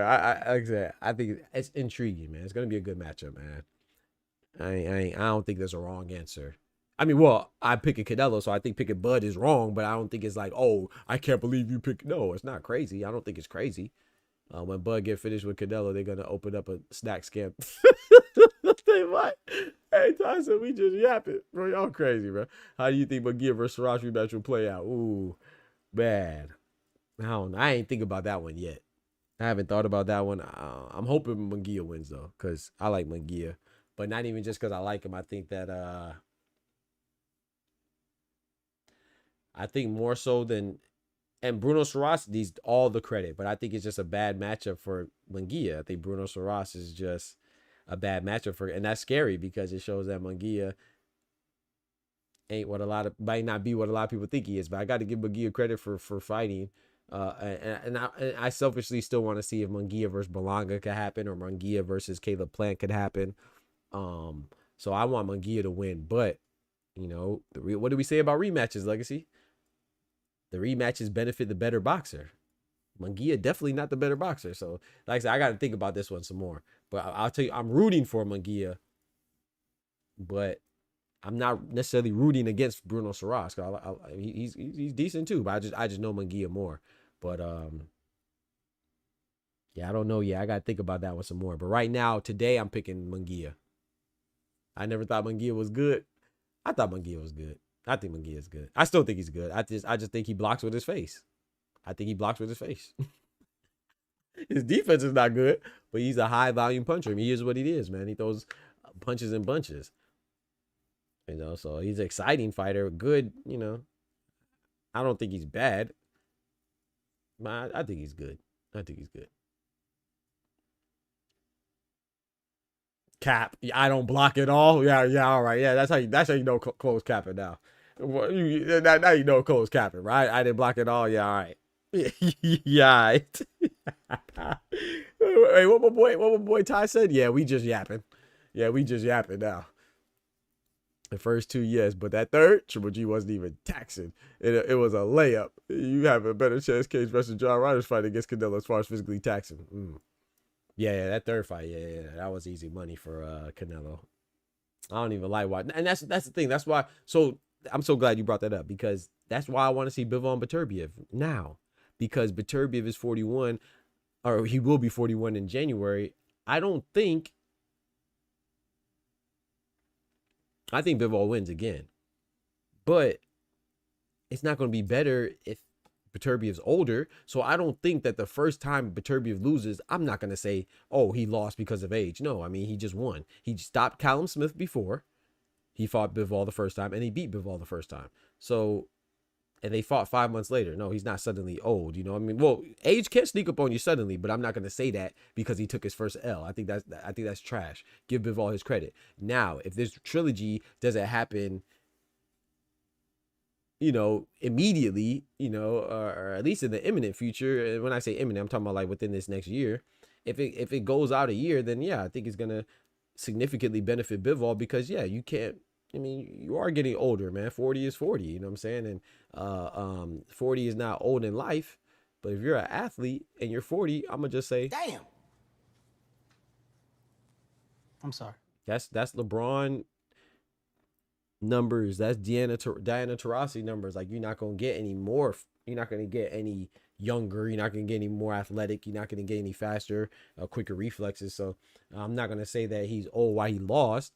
But if it goes to 2026, good Lord willing, then yeah, I'm gonna say he's getting older, and I don't even want to see it anymore, because I wasn't really interested in Triple G versus Canelo, the third one, because that trilogy spanned over 5 years. I don't think people realize that. Canelo, the first fight happened, and then the last fight didn't happen until 5 years after. I wasn't even interested in that trilogy, to be honest. So I mean, as much as I like Canelo, I wasn't really excited about him beating Triple G. I wasn't even excited about him fighting Triple G at that time. So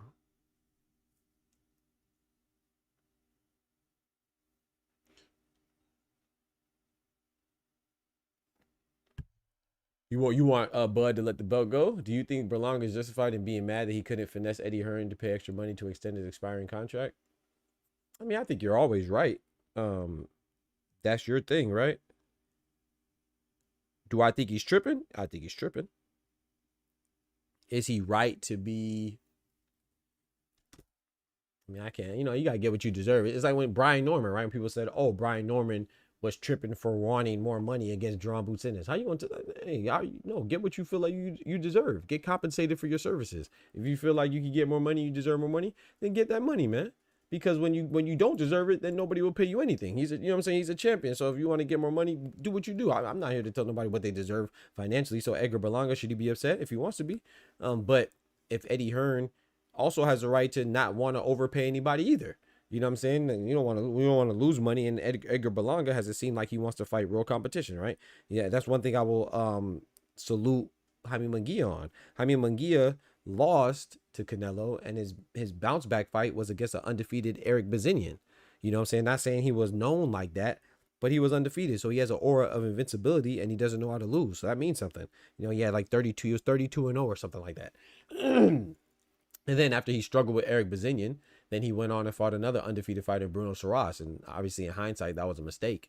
But that's what he did. You know, Edgar Berlanga, after he lost to Canelo, he had a motorcade in Puerto Rico in his hometown.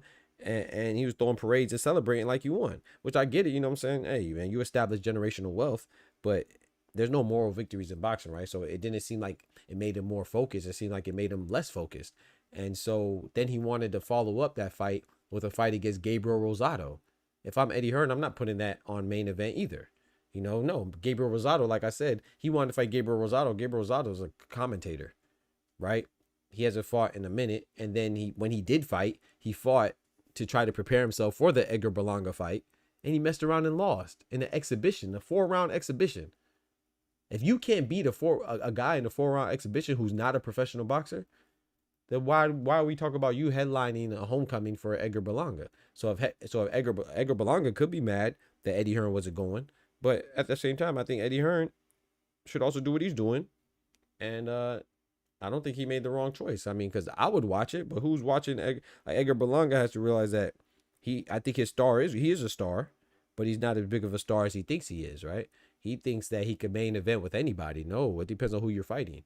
If you're fighting Caleb Plant, that's a main event. If you're fighting Munguia, that's probably a main event. Well, if Munguia beats Saras. If you're fighting Diego Pacheco, Christian and Billy, those are main events. If you're fighting Bubu Andrade, Ozzy Iglesias, maybe, I don't know, maybe even Ozzy Iglesias. Yeah, I mean, Ozzy Iglesias only has like 11 or 12 fights, but maybe even that's a main event. But if you fighting Gabriel Rosado or Jonathan Mantequilla Gonzalez, the butter whose body looked like melted butter, that's not a main event, brother. So do I think he's silly for being mad? I think so. But at the same time, you know, if he feels like he would have headlined if he was with PBC or with Golden Boy, then I mean, hey, go get your money, brother. Do what you do.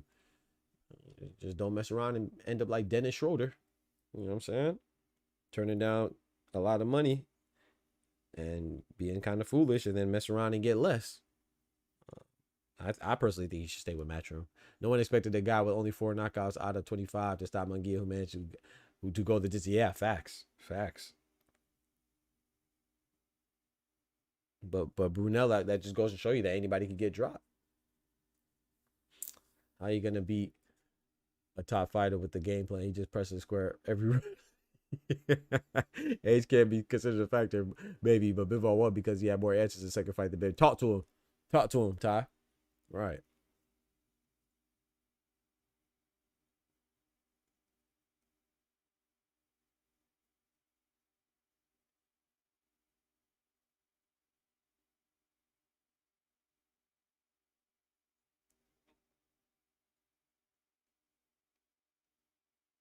This bitch says she ain't. Hey, yo, people funny, bro. Berlanga can fight Plant, Charlo, or Munguia, and he still got. Nah. You tripping, Guru? Nah. You wildin' now. You being disrespectful now. Nah, you being disrespectful. Nah. That's not undercard. You tripping. You tripping.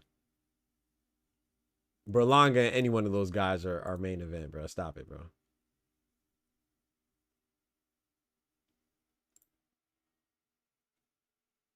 True, but he had 4, so he got power. I'm opening up the Discord. Anybody want to join the Discord? Especially I can't remember your name, bro. The other dude I was talking trash to. My bad, bro. Not my bad for talking trash, but you can join the Discord, bro, if you want to talk, get your thoughts off, man. Just don't try to speak for me, brother. That's all. That annoys me. That's one of my pet peeves. I ain't gonna lie. Ask me for clarity. Ask me for what I said. Don't try to speak for me, bro. But ain't no hard feelings, is what I'm saying. So if you want to join the Discord, pull up. So you could join the panel. You could get your thoughts off. Maybe I misunderstood you. You know what I'm saying? Because you definitely misunderstood me. I don't even know how you got to that conclusion. But we don't duck no smoke around here, man. We like to talk boxing, whether it's we're in concurrence or in disagreement. It doesn't matter to me. It's just fun boxing talk. But I'm fully capable of expressing myself effectively. And I'm very articulate, so I don't need anybody to try to express what I'm saying on my behalf. Just ask me what I said, brother, if you're confused.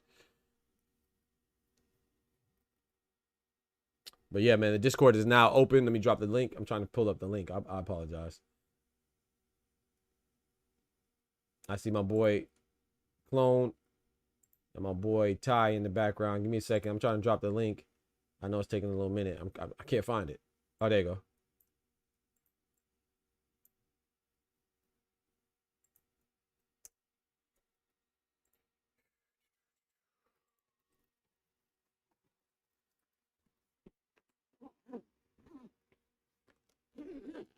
I literally just said that too, and that just happened. That's crazy.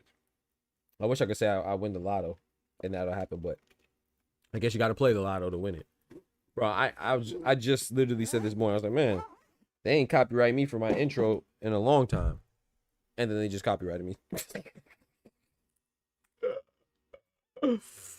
Oh, man.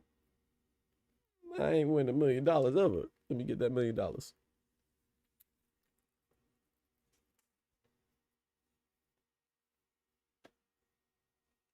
Don't forget to smack that like button. All right, let me pull up my boys. Yo. Hey, man. What's good, fellas? What up, bro? What happened, bro? Hey, first off, Pete, you gotta stop lying about how you play Tekken. But That's hey, Ty. That's crazy, bro. Hey, Ty, I don't want no smoke, bro. You sure it was me? Yeah, it was you, bro. I gotta see like, the evidence. Who's this clone me 12? And I'm like, yeah, I may know him. They're like, yeah, that's the comment section you be in. That's your man's over there, right? Oh yeah, so want some smoke? Yeah, I don't want no smoke, bro. Now you running. Look at you. Now you running. That's crazy. I thought you was about that life, bro. See, Doc did the right thing. What he do? What I do? Ain't say nothing. When she was doing her ring walk, when you was covering her fight, oh yeah, he was like, nah, yeah, that's still a beautiful woman. You feel me? I think that's what I said. Meanwhile, Smoochie called the comment saying, nah, fuck that. That's a Nah, I ain't say that. Nah, hell no. You ain't put that on me, Ricky Bobby. I probably not putting that on me. Sliced it up, but that's the gist of what y'all was saying. I gotta see. I don't remember what vibe that was though. I don't remember either. Yo, who did I ain't this, got bro? Instagram no more. Can I show this on stream, bro? Huh? Oh, my bad. Go ahead. Sorry, go ahead, bro. It was when you was covering the overtime card when she headlined against that girl for her belt. Yep. I remember. I just don't remember. Yeah, I probably put it in the title then. I don't think so. Maybe not. She just happened to see it because her name was in the title. Her name's in the title. See what niggas was talking about. Yo, P is the reason. P is the one that it was P fault. Now you blaming me for something you said. It's crazy, bro. I got shank ready, Chloe. I got your back. He's like, hey, I was gonna say he got the shank ready, bro. He said, ain't nobody jumping nobody. He said, oh, you jumping somebody? He said, that's fake news, bro. He said, it's fake news. If you out here getting bro, I wasn't no smoke. Damn, it's probably a long time ago. You said about 3 months ago? Yeah, it was a minute ago. Reality is reality. Yeah, she's still holding on to that. I can't even step foot in Jersey then. You can't be mad when they finally actually see stuff. Exactly. Exactly. Hey, I tried to act like I didn't know what she was talking about. He tried to have your back. Hey, check this out, chat. This is crazy, bro. Shout out to Ty. Bro, what is this, bro? They got Caleb Plant out here looking like Magic Mike. They got Keyshawn Davis. That's crazy. I don't watch football anymore, so but definitely like this football player. Y'all That's messed up. Peanut Tillman. Oh, that's Peter Tillman. That is Peter Tillman. I'm tripping, bro. And they got Taylor. That's the what's the comedian's name, bro? Oh, some red. Oh my goodness, bro. Y'all wrong, bro. Who did this, man? Ohio runs boxing. They got Lamar Rose looking like Bow Wow. That's why someone came in here and said I got Bow Wow.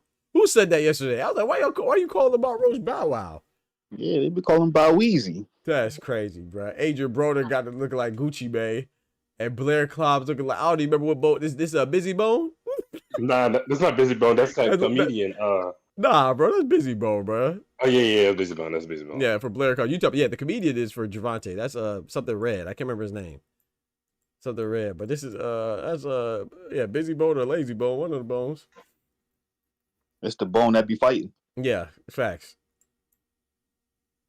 Who did this, dog? Ohio runs boxing. Y'all gotta chill out, man. You seen the Booker T? No, bro. Charles Martin. King Booker. You scroll to the next one. It's like a couple slides to that joint. Charles Martin said he walked the earth like a god or something like that. Yeah, that was funny. He got destroyed that same fight. Mm-hmm. What's the name said something like that too though? Roberto Duran though. He said something like I'm not God, but I'm something similar or something like that. Be wild. That's Roberto Duran though. Nah, bro. Can't nobody say no crap like that. Y'all wildin'. Oh, I see it now. I see it. Who said that? Wouldn't trip. I said if Jordan said that, I wouldn't trip. That's crazy. Look at this chat. Willie Nelson is Chad Ocho. Charles Conwell. Okay, see how you disrespect. Hey, come on, man. Don't stick to people Joe? outside the box. Yeah, Smoking Joe, bro. Chill out, bro. Chill out, bro. No, That's that's actually a respect. compliment. Yeah, that's okay. If they're giving Conwell respect, okay, bet. But Harold though, don't be trying to troll. Don't be trying to troll Smoking Joe. But yeah, they're giving Charles Conwell respect. I respect it. Who else was the other one? You said Errol. Where Errol at? Yak. Errol Spencer. Nah, man. Come on, man. Bro, I didn't even see Kodak Black right there. I didn't get there yet because my eyes were still on Willie Nelson and Charles Conwell, bro. Smoking Joe and Ocho. I didn't even get down to Booker T and freaking. And Kodak Black, bro. Come on, bro. Y'all gotta stop it, man. Why is Chad Ocho Willie Nelson though? I don't get that one. Bro, they disrespectful, dog. They just How he disrespectful. Bro. box? They disrespectful, bro. Disrespectful, bro. Charles Martin definitely looks like Booker T, though. That's messed up, bro. But then Kodak, that's Kodak and Spence might be okay. No, it's not, bro. They did that because he's drinking, bro. That's not. I can't see that. That's messed up, bro. That's more so from the drinking, bro. That's wrong, bro. But when Yak is on, he undefeated. Yeah, that's true. Yeah, exactly. Kodak be spitting, man. Y'all gotta chill, man. Come on, man. Come on, man. He said, wait, who did Chloe call Auntie Uncle? Nah, I ain't call nobody out there Auntie Uncle. I'm gonna type it in the chat because it seems like if you say her name, she like Candyman. Right? Nah, don't even type it because she read their comment. Oh, okay. I'm still You might have looking to for take the the vibe, comments off the rewatches. All right. I'm still looking for the vibe so I can find what's her. I don't know her name. Oh no, I do know her name. Oh, Nah, I know her name. I'll type it to you if you don't. Is she on Discord, Ty? Let me hit to the Discord message. Ask her for a cash app or something. He said he gonna send us some cash. I get off my back. Shit, I can give you her Twitch. You know what I mean? Go support it. Oh yeah, we go to Twitch, my like, hey, man. gosh, bro. Oh my gosh. We go to Twitch, bro. I'm trying to. What if I gotta be in Jersey one day, bro? I ain't trying to be watching my back. This man scary, bro. I can't give her cash at her man. I'm like, who's that nigga on that nag? I ain't trying to get dropped, bro. Yeah, that's what you need to worry about, boy. He boxed too. Exactly. You get the 2-piece. Oh man. Yo, she man. Said, she's trying to spar. Hell nah. My boy Ty back, man. You know what I'm saying? Miss my boy, man. My boy back, man. Let's go. Oh, what was you at this time? You must have been in Jamaica somewhere. My boy all over the place, man. You was at Jamaica this time? Yeah, now I'm still in the Poconos. We in camp. Oh, that's what's up. I don't think I can ask you who camp you in. It's probably like, Man, you already know. Yeah, you know. oh, okay. If his gym mate is beefing with you, you know where we at. You're right. Hey, Chad, this just in. Oh, well, I don't believe it, though, but this is what they're saying, right? Because before we heard about Puma and Bam, and now Puma's renegotiated with Kazuta Ioka. But they're saying that Bam Rodriguez and Fumaledi Cafu is being discussed for unification this summer. That'd be good. But I thought Fumaledi Cafu was supposed to be negotiating with Chocolatito. So, I don't know. Didn't you say that Chocolate Tito fighter is like really old? He's still fighting? Yep. Old and little. Yep.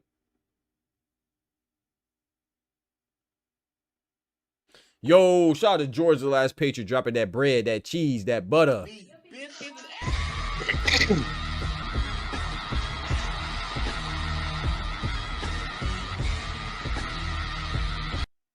Yes, sir, man. Appreciate you, bro. Dropping that graffiti on the chat walls. He said, will there be another fighter like B-Hop who's competitive at elite championship level past 45 plus 50 years old? P.S. Badu Jack is Viagra. Slow start. Badu Jack need Viagra, boy. Oh, my goodness, bro. I would say. I don't know about 50, though. Yeah. I don't know about 50 because, yeah, I don't think so. I mean, I'm not going to say never, but you know, you can never say never. But he said Badu Jack of Viagra. His Viagra is crazy. But Badu Jack fighting Ryan Rozicki. I mean, he's up there, right? Erzlandi Lara's up there. Zhang is up there. I'm not saying that these guys, like you said, elite level. I don't know about elite level, but the championship level, I mean, Lara's a champion. Beterbiev. He's not a champion right now, obviously, but he was. Who else? Badu Jack, Lara. Zhang was close to becoming a champion. Beterbiev was just an undisputed champion. So I would never say never. Beterbiev is 4 years away from 45? Well, he's 40, so 5 years, but I mean, he's going to be 45. Sorry. He's 40. He's 40. He turns 41 next year in January. So, yeah, he's 5 years away from 45. Zhang is 42, right? I think. Chisora is 41. Like I said, these guys are, hey, man, one punch away from a knockout, right? Especially being in the heavyweight division. So, I don't think so, but yeah, I could never say never. Can never say never, but yeah, I don't think so. I guess it depends on what you consider competitive still, though. Like, are you just saying they in the ring, or are they fighting people that you think that's what make a good fight? Or are they just fighting people they could just beat? Well, no, he said competitive at championship or elite level, so. Oh. Yeah, so at championship level, I don't think so, but hey. I don't think so. I don't think so either, but you never know, man. You never know, bro, because Floyd ain't what? I said Floyd ain't competitive at championship or elite level. He around 50, isn't he? Or 45? Yeah, 40 something. Yeah, shit. I think hey, Floyd could beat Barrios right now. What you talking about?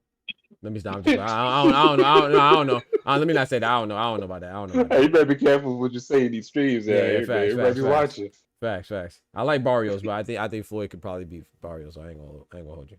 For real? Probably, yeah. I don't know, man. I say no because I feel like at this day and age, his hand is probably at a point of where he can't hit as much. He can't even deliver the type of power he would need to keep Barrios off him. True. Because I feel like his hand would just probably break. I mean, I hope I'm wrong, but I just maybe I'm thinking too much of Floyd. But yeah, I think Floyd could. Hell, the only person I think he won't beat is probably Boots. He might be Brian Norman in Nah, you tripping. He might be Brian Norman in Steady Otis too. Nah, you tripping, bro. Floyd is probably one of the greatest, if not the greatest. But at this age, I don't think his hands could even handle past 3-4 rounds. Yeah, you're probably right. I'm just thinking about his hands because I know his hands are probably in worse shape than they were, at 40. You're probably right, bro. I don't know, but he did put Jake Paul on sleep on his feet though. So, Logan. Yeah, Logan Paul. So I'm saying, man, I don't know, bro. I don't know, but I would I would lean towards the champions. I would lean towards Barrios and all the other, because just because they're young and they're fit and they're good. But I'm just saying, I don't know, man. It's a possibility, bro. But yeah, I think that's a good question, George. But I don't know, man. I'm trying to think of anybody right now. Maybe let me think. Anybody right now who I can see going that long and being formidable. Anybody currently? Because I don't think Terrence Crawford has too much longer. To be honest, I could see him maybe like 2 or 3 more years. Maybe I could see Usyk 2 or 3 more years, potentially. Not saying they will, I was saying potentially. But yeah, I don't know, man. We already see what Deontay Wilder's looking like, so we see what Chisora's looking like. Definitely not championship level.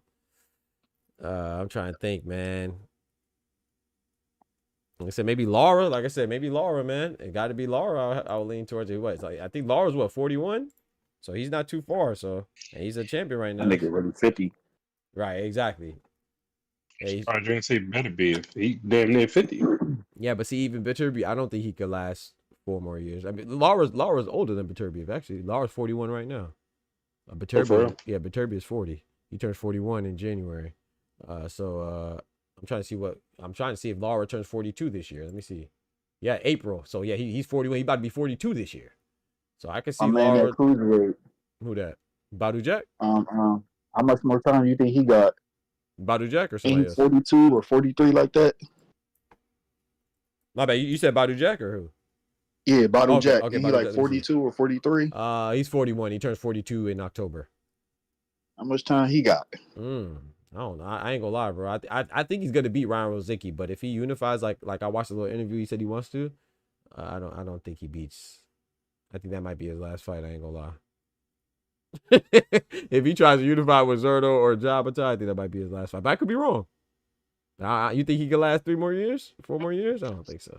Because he said 45 or 50. I don't think he could last.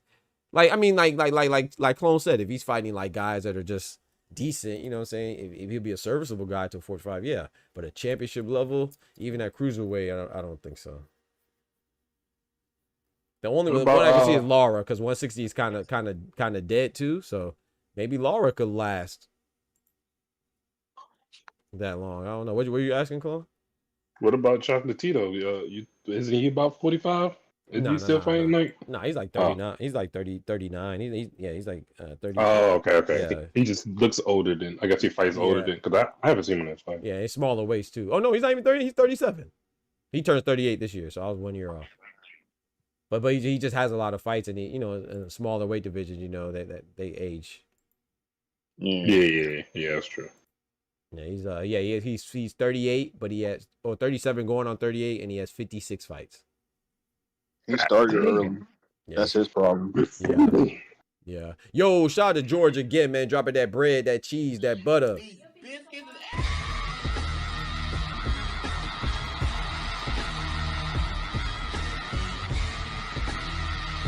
He said B-Hop fought everyone past 45. Yeah, facts. Yeah, if you're saying like the capacity of B-Hop, man, I don't know, man. Y'all like those super chats too when they drop, man. Spam those likes on the super chats and the video, man. That encourages the support, man. We need that support. Keeps us going and growing. I appreciate it. But yeah. B-Hop was phenomenal. That's what I'm saying, bro. Like what we were talking about earlier with that guy that I invited to the Discord, I kind of jumped on. My bad for that. But he like you don't have there's many ways to skin the cat. B-Hop was great into his 50. Like we talk trash about B-Hop getting knocked out the ring, but he was 51 when he got knocked out the ring. You know what I'm saying? Some people they can't even roll out of bed at 51, you know what I'm saying, without hurting their back. This man got knocked out the ring and he's still walking around now like nothing. So we gotta keep that in perspective too. B-Hop was a beast, and he had the long title reign and title defenses, successful title defenses. And look how long he fought. Like you said, past 45, still serviceable, still beating champions like Kelly Pavlik, was undefeated at the time. And and then Floyd Mayweather, he was never undisputed, but look how many champions he fought. Pacquiao, look how many divisions he went through, never undisputed. Terrence Crawford, Usyk, anyway, they undisputed in 2 different weight classes. Canelo fought so many Hall of Famers, and he was the first ever undisputed in his division. So there's plenty of ways to be successful and great, man. There's not just one way to success. That's why success is so dope, and your faith and your hard work and dedication, belief in yourself is so dope. You don't have to do what everybody else does, but at the same time, you do have to be great. There's just different ways to be great, but we ain't gonna give nobody no great just cause. Still got to earn it. Yeah, I wonder why Floyd never tried to Get undisputed. become undisputed. Yeah, Man, if he would have gotten undisputed, man, I don't think anybody. I mean, people will always say something, but I don't think they would have said anything. I mean, if they would They have less blocked him to from say. doing it Mm-hmm. Oh, for real? How so? because Floyd evading sanctioning fees, he would win belts and then throw them shits away right after he got them. If they couldn't strike a deal with him, he wasn't keeping that belt. He wasn't That's paying true. for him. Yeah. So they're keeping that money. Damn, that's crazy. I didn't even know that. Oh, that's. oh, okay. I see what you said now. I thought you were saying that was somebody else.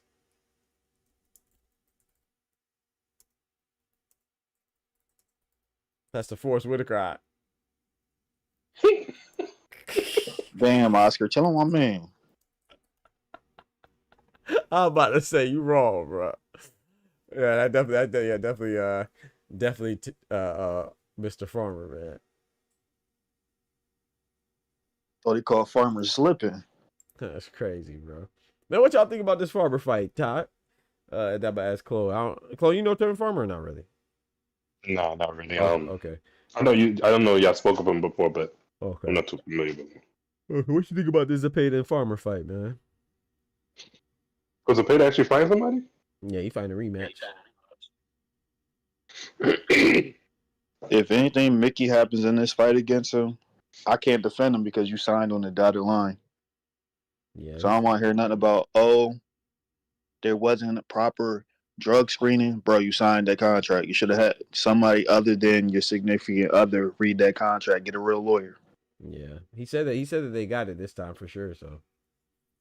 According to him, he said there ain't gonna be no more messed up tests. We're gonna follow strictly adhere to the protocol, so we'll see.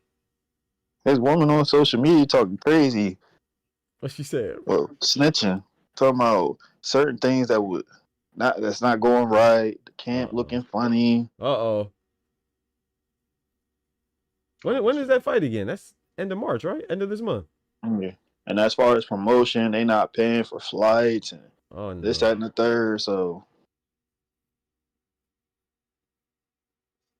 look, Mickey to me. Oh no. Was something a little Mickey that they first time they fought? Yeah, with the test, they didn't do the last test. Or the last two tests. I don't remember if it was the last one or the last two. I can't remember. And who won the last fight? Zepeda. Oh, okay. He dropped him though in the 4th round, I think it was. Tevin Farmer dropped Zepeda. And Zepeda still won? Yeah. It was a close fight, though. I'm not mad at Zepeda winning because he definitely was more active. And but Tevin Farmer had the more effective shots, but like I said, if you throwing one punch and the other guy's throwing 6, 7, and unless you drop it multiple times, and you're probably gonna lose, especially when you're not even the favorite anyway. Tevin looks like Bubblehead with his head twitches. All right, you know what I'm saying? Tevin pull up. Don't come to Philly. That's funny as hell, man. Yeah, man. I just think it's a slow week. That's why all this nonsense is being talked about. What you say, Clone? Sorry. Is there any fights tomorrow? You know how they usually do the Wednesday fights? Or what's it on Pro Box? Not that I know of. No fights Wednesday. There's a Pro Box fight on Saturday. Josan James and Lester Martinez. And they rescheduled. Yeah, they're supposed to fight late last year, like in November or December. It got canceled because I think Lester Martinez was injured or sick or something. It was on Lester Martinez's side. And so they're redoing that. That's this Saturday. And then, of course, we have early morning fights in Australia on Saturday as well with George Kambosos versus Wiley. Now, it was Daoud Yordan, but he injured himself. Not injured, he's sick. So they had a late replacement, Jake Wiley. Yeah, man, there's been a lot of illnesses this year, man. It's crazy. Ain't got a cold. Call him off. Yeah, bro, he called off. So they replaced it. What'd you say, Ty? Sorry. Y'all seen the Fundora undercard? Yeah, and then that's the other fight, Fedor versus Booker. Yeah, I like it, man. Jesus Ramos is back at it again, and then you got Elijah Garcia trying to bounce back. You know, I know he lost to, who did he lose to again? Tyrone Davis. I believe that's his only loss. So yeah, I'm looking forward to that, man. I think it's some good cards, but it's not like any big cards. Like, so it's 3 cards on Saturday. It's gonna be a lot of boxing, but it's not like any. Yeah, you could argue that Sky Nicholson is one of the biggest matchups. I guess Tierra Brown, one of the, as far as star power goes, you know, which is not a bad thing. One of my homies on that card though. Oh, for real? On the Sebastian joint? Yeah, Maurice Lee. Okay, yeah, I'm gonna look out for him now. That's what's up. He's B-side though. B-side, hey, that's okay. And that's all this Saturday. All those fights happen Saturday. Yep. I'm fucked up. I told him he was gonna get a B-side ass whipping. That's crazy. He better lock in and get that upset. But yeah, so the Australia ones with George Kambosos and Jack Wiley, and what's the other guy's name? Sky Nicholson versus Tierra Brown. That's at 4 a.m. Australia. And then the Pro Box one, I believe, is at 6. That's with Joe Son James versus Lester Martinez. And then the PBC one on Amazon Prime is at 8 with Sebastian Fedor versus Cordell Booker. And then Elijah Garcia, I can't remember who he's fighting. And then who's the other person? Jesus Ramos, I can't remember who he's fighting. So something Scrum, something. So this is a decent card. Give you something to do if you're a boxing head, but no big fights. I'm gonna tune in though, because I would like to see these fights, learn more about these fighters. Mm-hmm. When's the last time Lubin fought?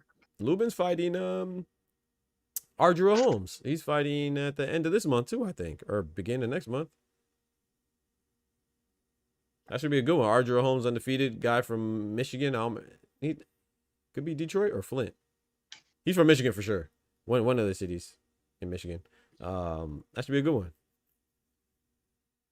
What were you saying, Ty? Sorry.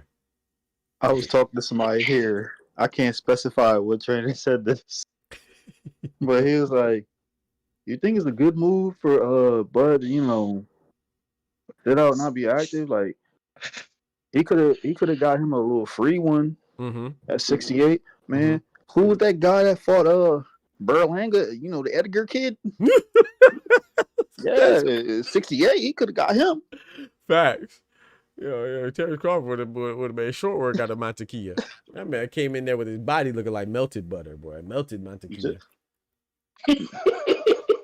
At first I thought it was a joke, but then it made more sense. Like, all right, he actually came in at 68. Now he know how to feel. Yeah, he got his one off. Yeah, it makes sense, bro. But that's why I think it's good and bad, because it's good because it's Terrence Crawford. He's only fought once a year and gives him more time. He's a cerebral fighter, smart fighter, intelligent fighter. Got Bomac, so that gives him time to game plan. But on the flip side, it's like, okay, bet you jumping in there for your first time. In an official capacity. I'm sure you're sparring and all that stuff, of course, but like your first fight is going to be in 2 weight classes above.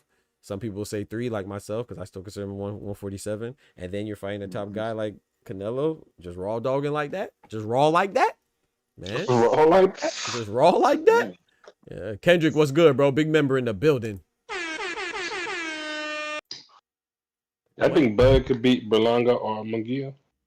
Do I think Bud could beat Berlanga or Munguia? I think he could, but I would take Berlanga and Munguia as well. Well, I don't know. I gotta think about that. I'm taking Bud over both of those guys. Yeah, that's what I was just thinking. I was just thinking that. I was like, hold on, I might be talking too fast.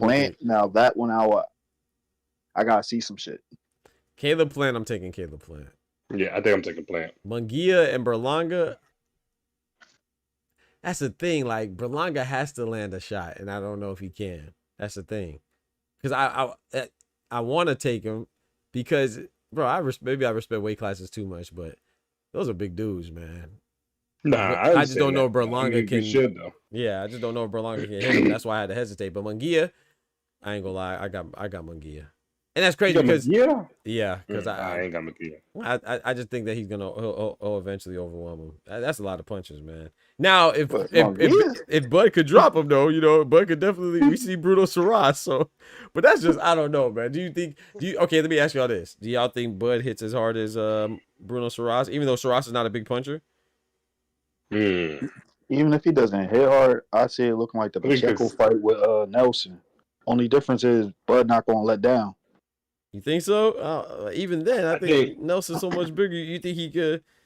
I don't know. I don't know. McGill will respect That's him. why That's I what I'm saying. use the Pacheco comparison because of how much larger Pacheco was. Yeah, but he longer though. Like you think? Well, I mean, you could be right. I mean, I don't know. Y'all could be right. Maybe I'm tripping. I just think that his precision of his punches is going to put Munguia down. He's going to be getting hit with precise power punches. I don't know. Because Munguia just stays open. I don't know. I just don't think Munguia good altogether. Yeah. Bud's a beast. That's why I'm thinking about it, But yeah, I don't think McGee's bad. I just think that style. I don't know, man. That style, and I don't even see how he'd be winning. You gotta look at who he's fighting. That's true too. He said, "Yo, Oscar, man, dropping that bread, that cheese, that butter."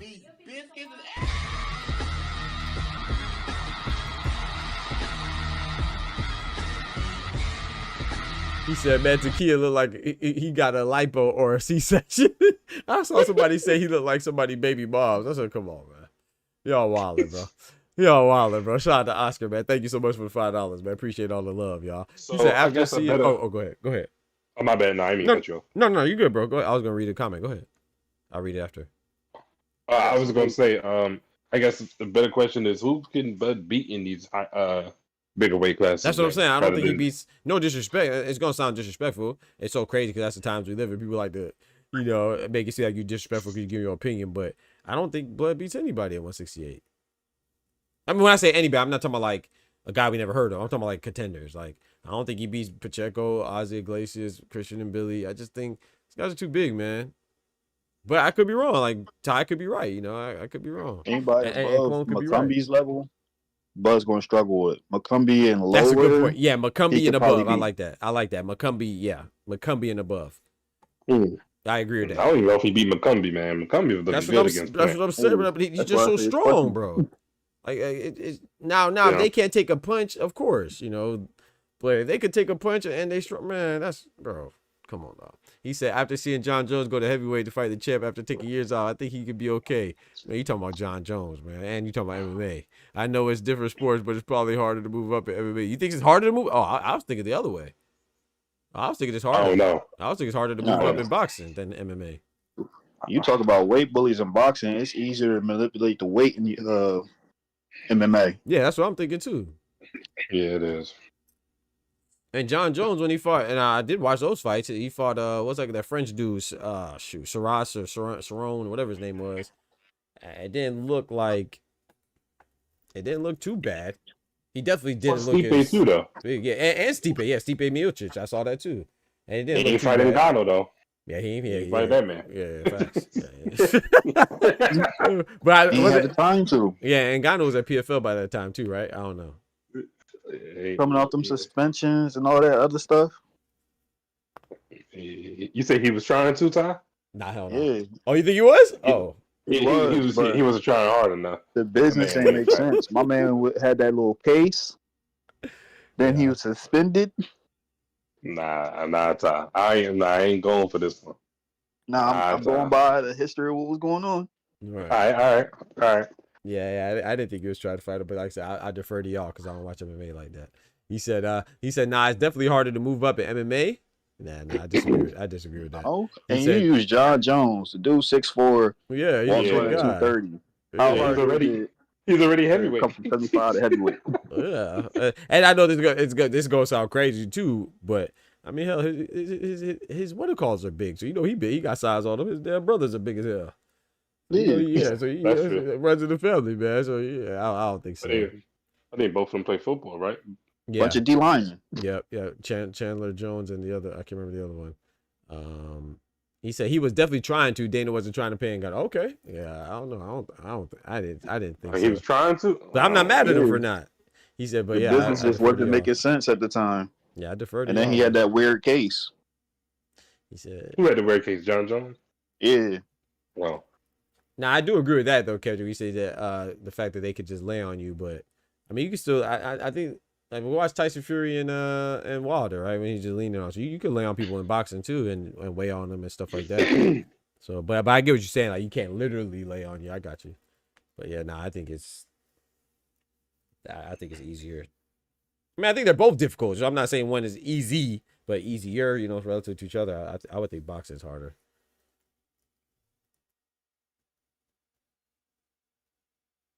But which one do they do it more in? I mean, I don't know. Like, as far as I'm talking about weight manipulation, yeah, or like moving up, yeah, like just guys moving up. Don't they move? I feel like a lot of guys move UFC. up. Yeah, I was saying, I feel like Chuck Liddell. I remember Chuck Liddell moving up quite a bit. I remember, obviously we said John Jones. I feel like a lot of guys move up pretty substantially, a substantial amount. But like I said, I don't know. I don't watch it that much. Me being a complete ignorant man of MMA, I think it's harder to cut down than MMA. Okay, cut down maybe, but we talking about moving up. Them niggas still be doing it though. Yeah, maybe to cut down, maybe, but moving up,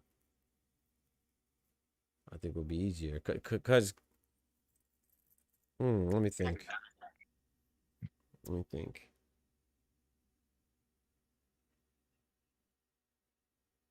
Well, I don't know. It's interesting though. It's an interesting question. But yeah, I definitely think that Bud would struggle at 168. And bro, we're talking about a guy that's at 147 or 154, man. So that's not like a bad. I know people hear that and be like, "Oh, man, you don't like Bud." No, I like Bud's one of my favorite fighters, bro. Bud's a beast. I actually think that he's number one right now, pound for pound. But Usyk, I think, you know, with his activity and the fact that he's fought Tyson Fury twice, and you know, doing it as a cruiserweight, going to heavyweight, that you got to put some respect on that as well. But in my opinion, I think it could easily go Usyk 1, Terrence Crawford 2, Naoya Inoue 3, or Terrence Crawford 1 and Usyk 2 and Naoya Inoue 3. But I think when you talk about a guy going to 168, bro, that's that's like saying Canelo. Now, granted, just division is not the same amount of weight differential, but 2 above Canelo is cruiserweight, bro. Canelo's a beast, but I don't want to see Canelo versus Japataya. Maybe Zerto. But Zerto used to be at light heavyweight too, you know. So, but even still, like, weight class for a reason, man. So that's no slight on Bud. I just don't think. I think that's just. I'm still stuck on Jaime. Yeah, I got some hate for him. I could be wrong, bro. Maybe he whoops Jaime, me bro. Too. Yeah, I could be wrong. Bro, he whooping him, bro. That's an easy fight for us, but that's easy. When Jaime was 40-0, what's the difference between him and Abel Mendoza? That's a good question. Wait, hold on. Wait, I have a question. Nah, this might sound like a reach, but I think Takeshi's Inoue is good. When did he fight Takeshi Inoue? I think that's a good win. You don't think that's a good win? I would have to look at Abel Mendoza. I was going to say that was one of the 4 ranked opponents he actually had on his resume. Okay, cool. I don't remember. Now, if you ask me, was that before 40? I don't know. I think it was. But but no, that's a good point though. Yeah, you're right. I mean, him and what's it has a lot of wins too, ain't it? Zerto had a lot of wins, and somebody else too. Somebody else, man. At least Zerto, he got to a belt. That's true. So I can't hold that against him. He's a champion. He moved up to where he actually fits in that. Right. But Jaime, on the other side, I mean, you've been on Fraud Watch since like 2016. Y'all get off on boy Jaime, man. Come on, I'm trying to see who's he. I'm looking at the people he fought. Well, that's probably not good for me to look because I don't know any of these people. But who has he fought that was like, a elite competitor? Outside of Takeshi, the names on the actual names on there. Look at the time and who, like when they fought him. Yeah, I would have to go look. Old niggas. Yeah. Cause I know for sure Sergey Derevchenko is old. John Gorilla Ryder, he fought him after Canelo. It's not a big deal, but still, I wouldn't say that was peak John. I think he and that's a fight I give him credit for. Yeah, well, he beat this one dude with the Bazinian? Eric Bazinian, yeah, but that was after Canelo. You bet. And then Oh, I know he beat Liam Smith, but once again, that might fall in the old category, like Ty saying. What about this Dennis Hogan? This Dennis Hogan 28-1. Is he pretty good? Yeah, I'm not going. Yeah, stop it. Yeah, I'm not going. Brandon Cook 20-1. Who? Brandon Cook. Yeah, I'm not going. Off the top of my head, I give him credit for Takeshi Inoue. I give him credit for Liam Smith, John Ryder, Sergey Derevchenko. Who else? Eric Bazinian. But then, like Ty was saying, you could say Sergey Derevchenko and Liam Smith are on the older side. Those are the ones I give him credit. Oh, did he beat? Did Jaime Munguia beat Gabriel Rosado too? Probably. Everybody beat his ass. Talking shit. I think that might be one of the 14 or 9 losses. Yeah, exactly. He beat him. Yeah, he beat Gabriel. Yeah, exactly. Talking shit. And I'm not even a big Devin Haney fan, bro. Come on, bro. Jamel Charlo beating Gabe. Yeah, exactly. Yeah, he's the same as everybody beating Gabe, unless you're the first 3. Man, over here talking trash about PEDs don't matter. Crazy, bro. I don't, bro. If you don't like somebody, you don't like them, bro. But come on, dog. He did this dude Demetrius Billard. He was undefeated. But was he ranked? I'm not sure. Hey, Kendrick said, as in Alicia Bumgarner? Hey, shout out to her. Okay, you see him? Nah, she wasn't MVP. According to Kendrick, Alicia Bumgarner just signed. She just signed? That's what he said. Just signed with MVP. Yep, I see it right here. Yep, Alicia Bumgarner signs with MVP. Shaking hands with Serrano. Like, well, they ain't gonna never fight. So Jake Paul's still in all of Eddie Hearn's work. I guess he better hold on the sky with both hands. I'm telling you, he might already be doing that. Pause. You know he is. There ain't no pause. Yeah, you know how he get down, bro. I'd have been holding her with an extra hand too. Hey, it's a nice little promo though. Let's pull it up, chat. So now we know we're not gonna see Amanda Serrano, Alicia Bumgarner anymore, which we probably weren't ever gonna see that anyway. But I mean, you could argue. I mean, it should be like, oh, it should happen now because they're on the same promotion. But should be over and still get swerved. Yeah, exactly. That's why I don't think it's gonna happen. I think it's gonna be more so. Hey, we brought you over here, so now it's a friendship, and they ain't gonna fight. But I mean, on the flip side, when people sign the same promotion, maybe they will fight. Maybe that'd be her retirement fight. I don't know. And get retired. Yeah, facts. Yeah, I got Alicia winning that. What the hell? I see it on mine. I can't find it on my computer. I see it on my phone.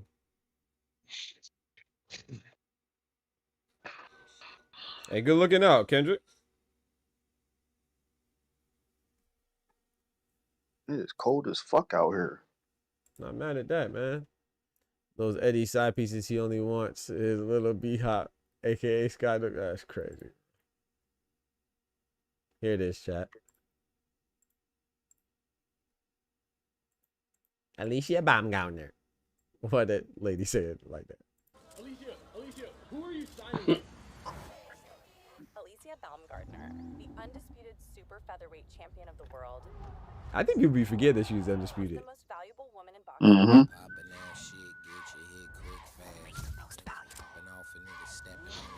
The most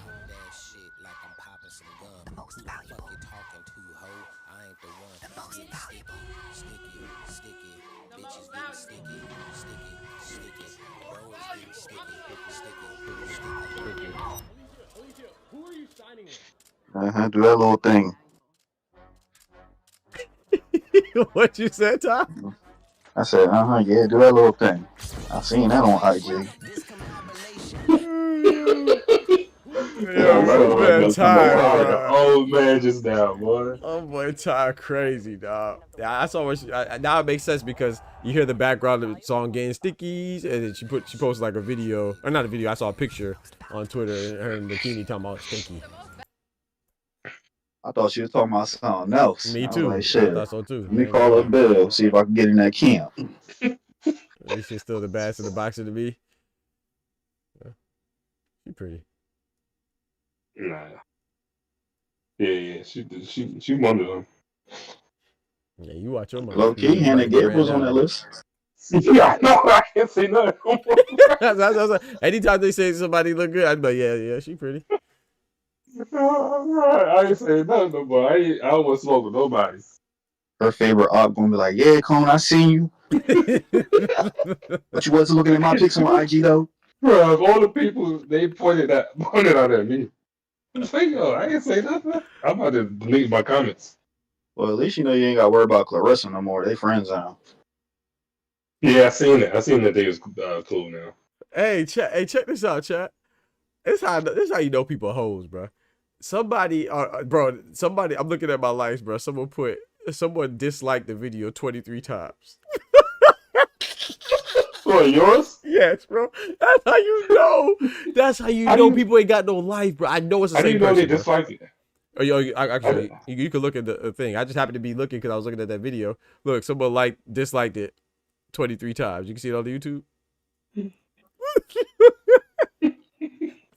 Hey, these people be gangbanging on YouTube, bro. The man. I already know who it was. It's one or two people I can think of, but it's either that person that was here today that I made him like an idiot that he is, freaking dumbass, and then or it's this other person that got her feelings yesterday or the day before. Oh, boy, a bunch of freaking. Bro. Either way, bro, it's goofy, bro. Shout out to y'all, man. Hey, man, 23. That's all you got? I know you got at least 5 more fake accounts. Come on, bro. You can get at least 5 more, man. Get us a 28. Hold up. Where Amari at? He 05 likes. You feel me? Yeah, facts, man. Go ahead, smash some dislikes, chat. I appreciate it, bro. They really think they be doing something too. Hey, hold on. Hey, check me out, bro. Hold on. Let me check my videos, man. Hey, check this out, man. I got this other video that has 95% likes, has 19 likes, one dislike, man. Go spam those dislikes, bro. Turn up real quick, man. Go check all them videos, man. I drop a lot of videos, bro. Make sure you go spam those dislikes too. I don't know what do you think that's gonna do, bro? Like, bro, they can't stand your ass, bro. I don't get it, dog. Like, bro, that's what bro. That's the internet right there for you, man. When somebody don't like you, they spam your dislikes. And that's the crazy thing. If I don't like somebody, I'm not gonna even go. I'm not supporting them. Why would you? Exactly. It's better if you ignore it than to dislike or like it, to interact with it at all. But yeah, go spam those dislikes, please. I appreciate it. Like I said, I watch it came at me because they just got too corny. So I don't go to their channel and dislike it. I just don't watch it. Thank you. I couldn't even tell you a video that I dislike, bro. I'll be honest. If I don't like it, then I just keep it going. I just leave. Yeah, I just leave. That's how. Yeah. That's soft shit. That's why motherfuckers be soft, bro. He said my finger slipped. Shut up, catch it. Bro, man, 23 dislikes, bro. It's crazy, dog. They'll catch you with the dislike on you. Bro, you ain't say Alicia was the bad, that's why. I'm telling you, well, your life must be trash, dog. This is what I want to ask, though. How weak are you to the fact that you think you hurt somebody? The worst that you could do is smash a dislike, bro. That's the extent of the pressure you could apply. You soft ass man. Like, only way I would leave a comment if it's like, if it's something that I feel like, man, okay, I gotta say something because it's just not sitting right with me. Then I'll leave it alone. Yeah. But it won't be like a comment where it's like we gonna be arguing and stuff. I just ain't gonna. No, I'll comment now. I comment for sure. I don't comment on everything, but yeah, I will drop a comment. But even if I drop a comment but I drop comments on both. If it's something I like, I'm like, yeah, man, this is dope or whatever. Like the other day, I just dropped some. But if it's something I don't like, I'll leave a comment. But even if I don't like it, I still won't dislike the video. I don't even think, and there's nothing wrong with dislike. I'm not knocking people that do. First of all, do whatever you want. That just doesn't cross my mind, is what I'm saying. Like, I don't be like, oh, nah. Go. You know what I'm saying? It's not doing nothing. Apparently, yeah, you made 23 accounts. Good job. I'm surprised all you got, man. All you got is 23. I'm disappointed. I thought my videos I'm at least worth 30. I feel disrespected. 23 me head ass. You feel me? You feel me? I feel disrespected, man. 23 is crazy, bro. I'm at least worth 30.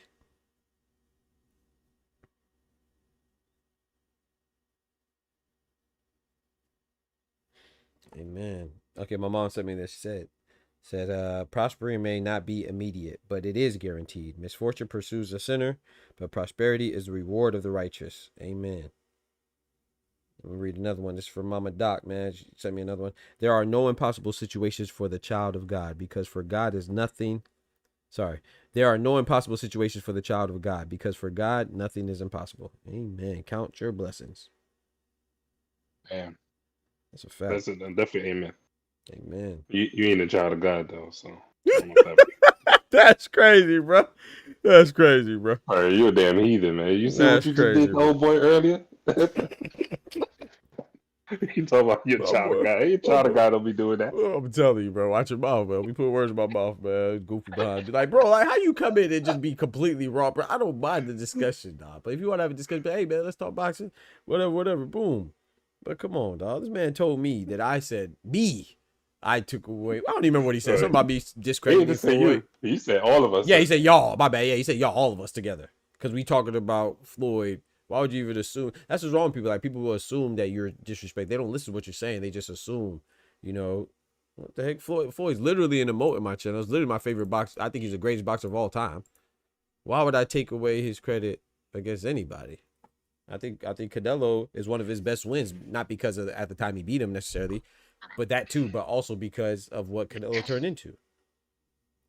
Only fight I don't give Floyd credit for is just the Conor McGregor fight, because I don't feel like that should have been counted for his actual record. Yeah, I agree. He should be 49-0. I don't think so either. But at the same time, it's Floyd. So Tyson Fury. Yeah, Tyson Fury got to win for Francis Ngannou. Anthony Joshua got to win Francis Ngannou. So, but no, I'm with you though. I said that back then too.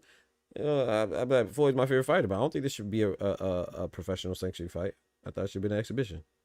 Yeah, that should have been an exhibition.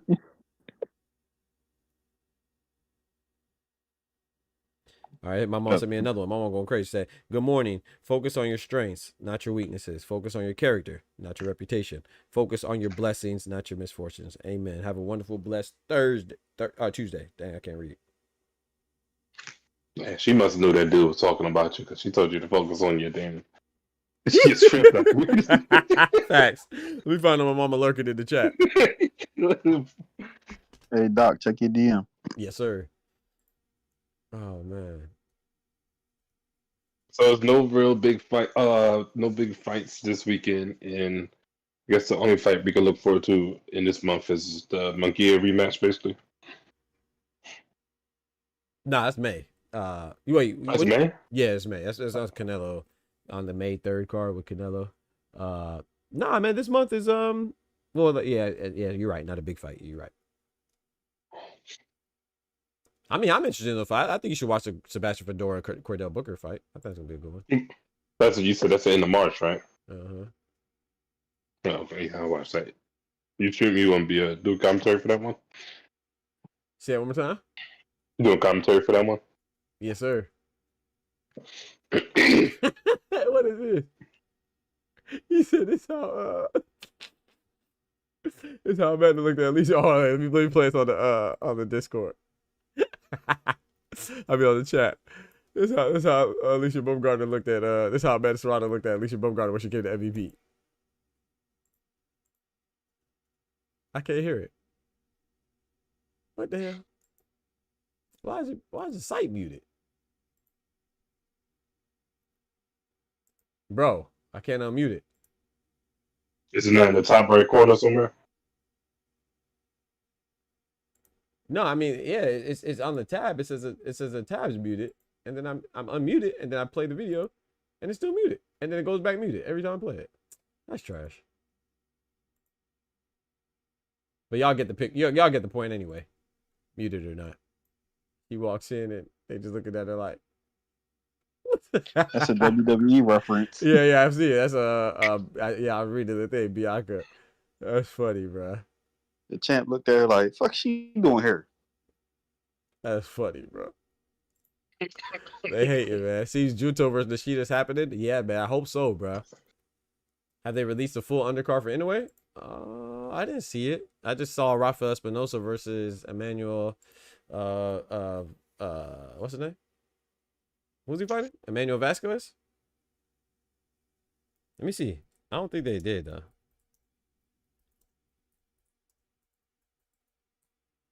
Not Emmanuel Vasquez. Sorry, Edward Vasquez. Excuse me. Let me see. Let's see if they released it. Nah, all I see is Rafael Espinosa, Edward Vasquez. That's it so far. I don't even know if there's anybody else on the freaking Ryan Garcia, Rolly Romero, Devin Haney, Ramirez, and Teofimo Barbosa card. Yeah. Is there anybody on that? Or is it just those three? I'm assuming there's an undercard, but I don't know. It should be an undercard. Yeah, but that's in May, right? That's in May. Yep, May 2nd. That's on a Friday. If Ryan beats Romero, which he probably will, and he fights Haney, you think Ryan could beat Teofimo? Yeah, I think it looked like he want to fight him too. Yeah, I think Ryan could beat him, but I would lean towards Teofimo. I don't think that fight would happen. I think Teofimo would. I don't think he would fight Ryan, to be honest. I don't think so either. I don't know who Teo gonna fight, so I don't believe him until I see him in the ring. I'm still not fully sold he's gonna end up fighting Barbosa. I mean, he should. We'll see. I think he go back up. Hey, I don't know. Hey, man, these days I don't know. I can't tell these days, but I mean, he should have, right? Because the WBO's putting pressure on him, obviously, and then he's with Turk and the Top Rank situation, so he has all the pressure to fight. But I don't know. We'll see. I believe him when he hops in that ring and that first round bell goes ding, and he's in New York, so he should be happy, right? Yep. No, his lung going to explode. That's what happened the last time he fought there. True. Well, the second to last. Mm-hmm. Why was Teofimo in who his name is Barbosa, right? Yep, Arnold Barbosa Jr. Yep. Why were they both dressed like Genuine from the Pony video? They both had leather vests. I don't know why they Did y'all see that? Bro, yes, bro. Someone had me crying. I forgot who said it. I think it might have been D1 talking about both these goofies out here dressed in like what is it? BDSM or something he said. He said both these goofies out here dressed like BDSM or dominatrix or I can't remember what he said, bro. So something like that. Referencing that. Yes, bro. I don't know why they both dressed in all that leather, dog. That joint had me rolling. And then Weston had on mascara too. Like I guess he was trying to channel his inner wrestling. He was saying something about like WWE and something he was saying. Who, Teofimo? Mm-hmm. Oh, he trying to get that WWE contract. Yeah, he said he said because he mentioned like Sting or something. He said didn't Sting wear something? Okay. Makeup. Yeah, makeup. Yeah, and he was like, yeah, and rock stars, and he said I'm a star or something like that.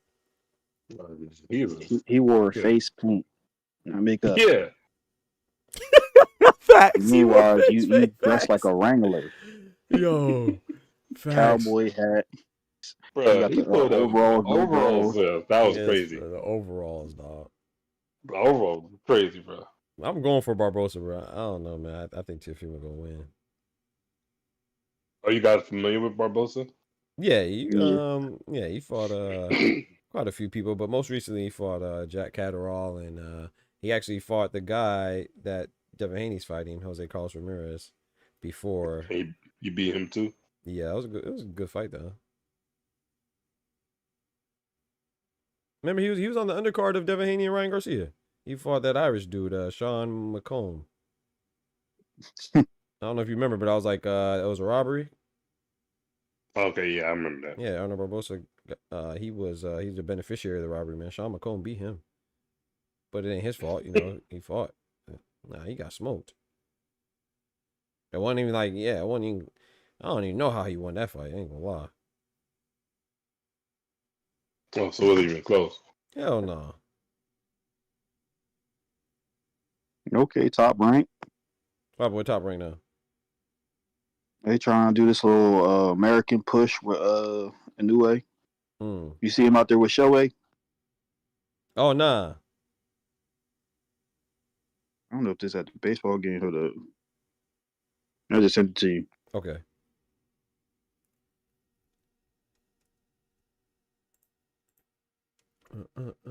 Appreciate it. So y'all go grab the other Japanese guy. Oh, yeah, I did see this actually. I saw a picture. I didn't know that I didn't peep it was at the game. I saw him holding the mic. I think it was on Twitter, but I didn't even pay attention to it. I didn't see they just had the bottom part. Yeah, they went and grabbed the other Japanese guy. Yeah, that's what they did. What's next? Y'all gonna have him? Nah, wait. Junto already did that I'm telling you. with the anime references. Grab a 86 Corolla.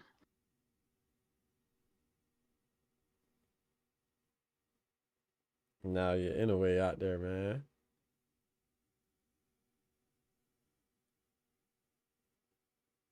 Got Otani out there, man. Who was it that got caught with the betting scandal? Was it Otani or somebody else? It was Otani, Caught right? with the what? The like the little gambling scandal. Was that Otani?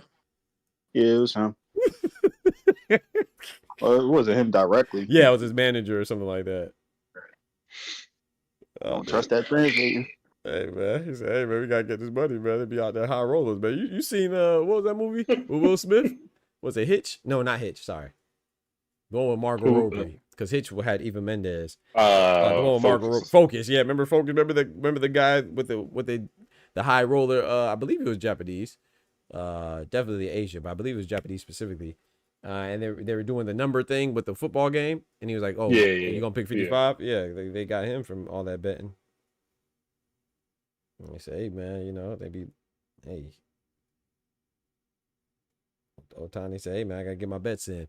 But fellas, I gotta get my money. Yeah, I gotta get my money. I'm finna go slide, man, get some food, man. I'm starving. Yeah, give me some food, man. I appreciate y'all pulling up, man. Yes, sir, man. Both of y'all, appreciate y'all, man. You be safe out there too, Kai. Yep, you be safe too, Cole. Hey, Beef. God bless. Hey, man, pray for me, bro. Don't let me pray for you, bro. I'll pray for you, bro. Hey, me and Oscar got your back. might be way back. Got your back. I'm gonna be rooting for you.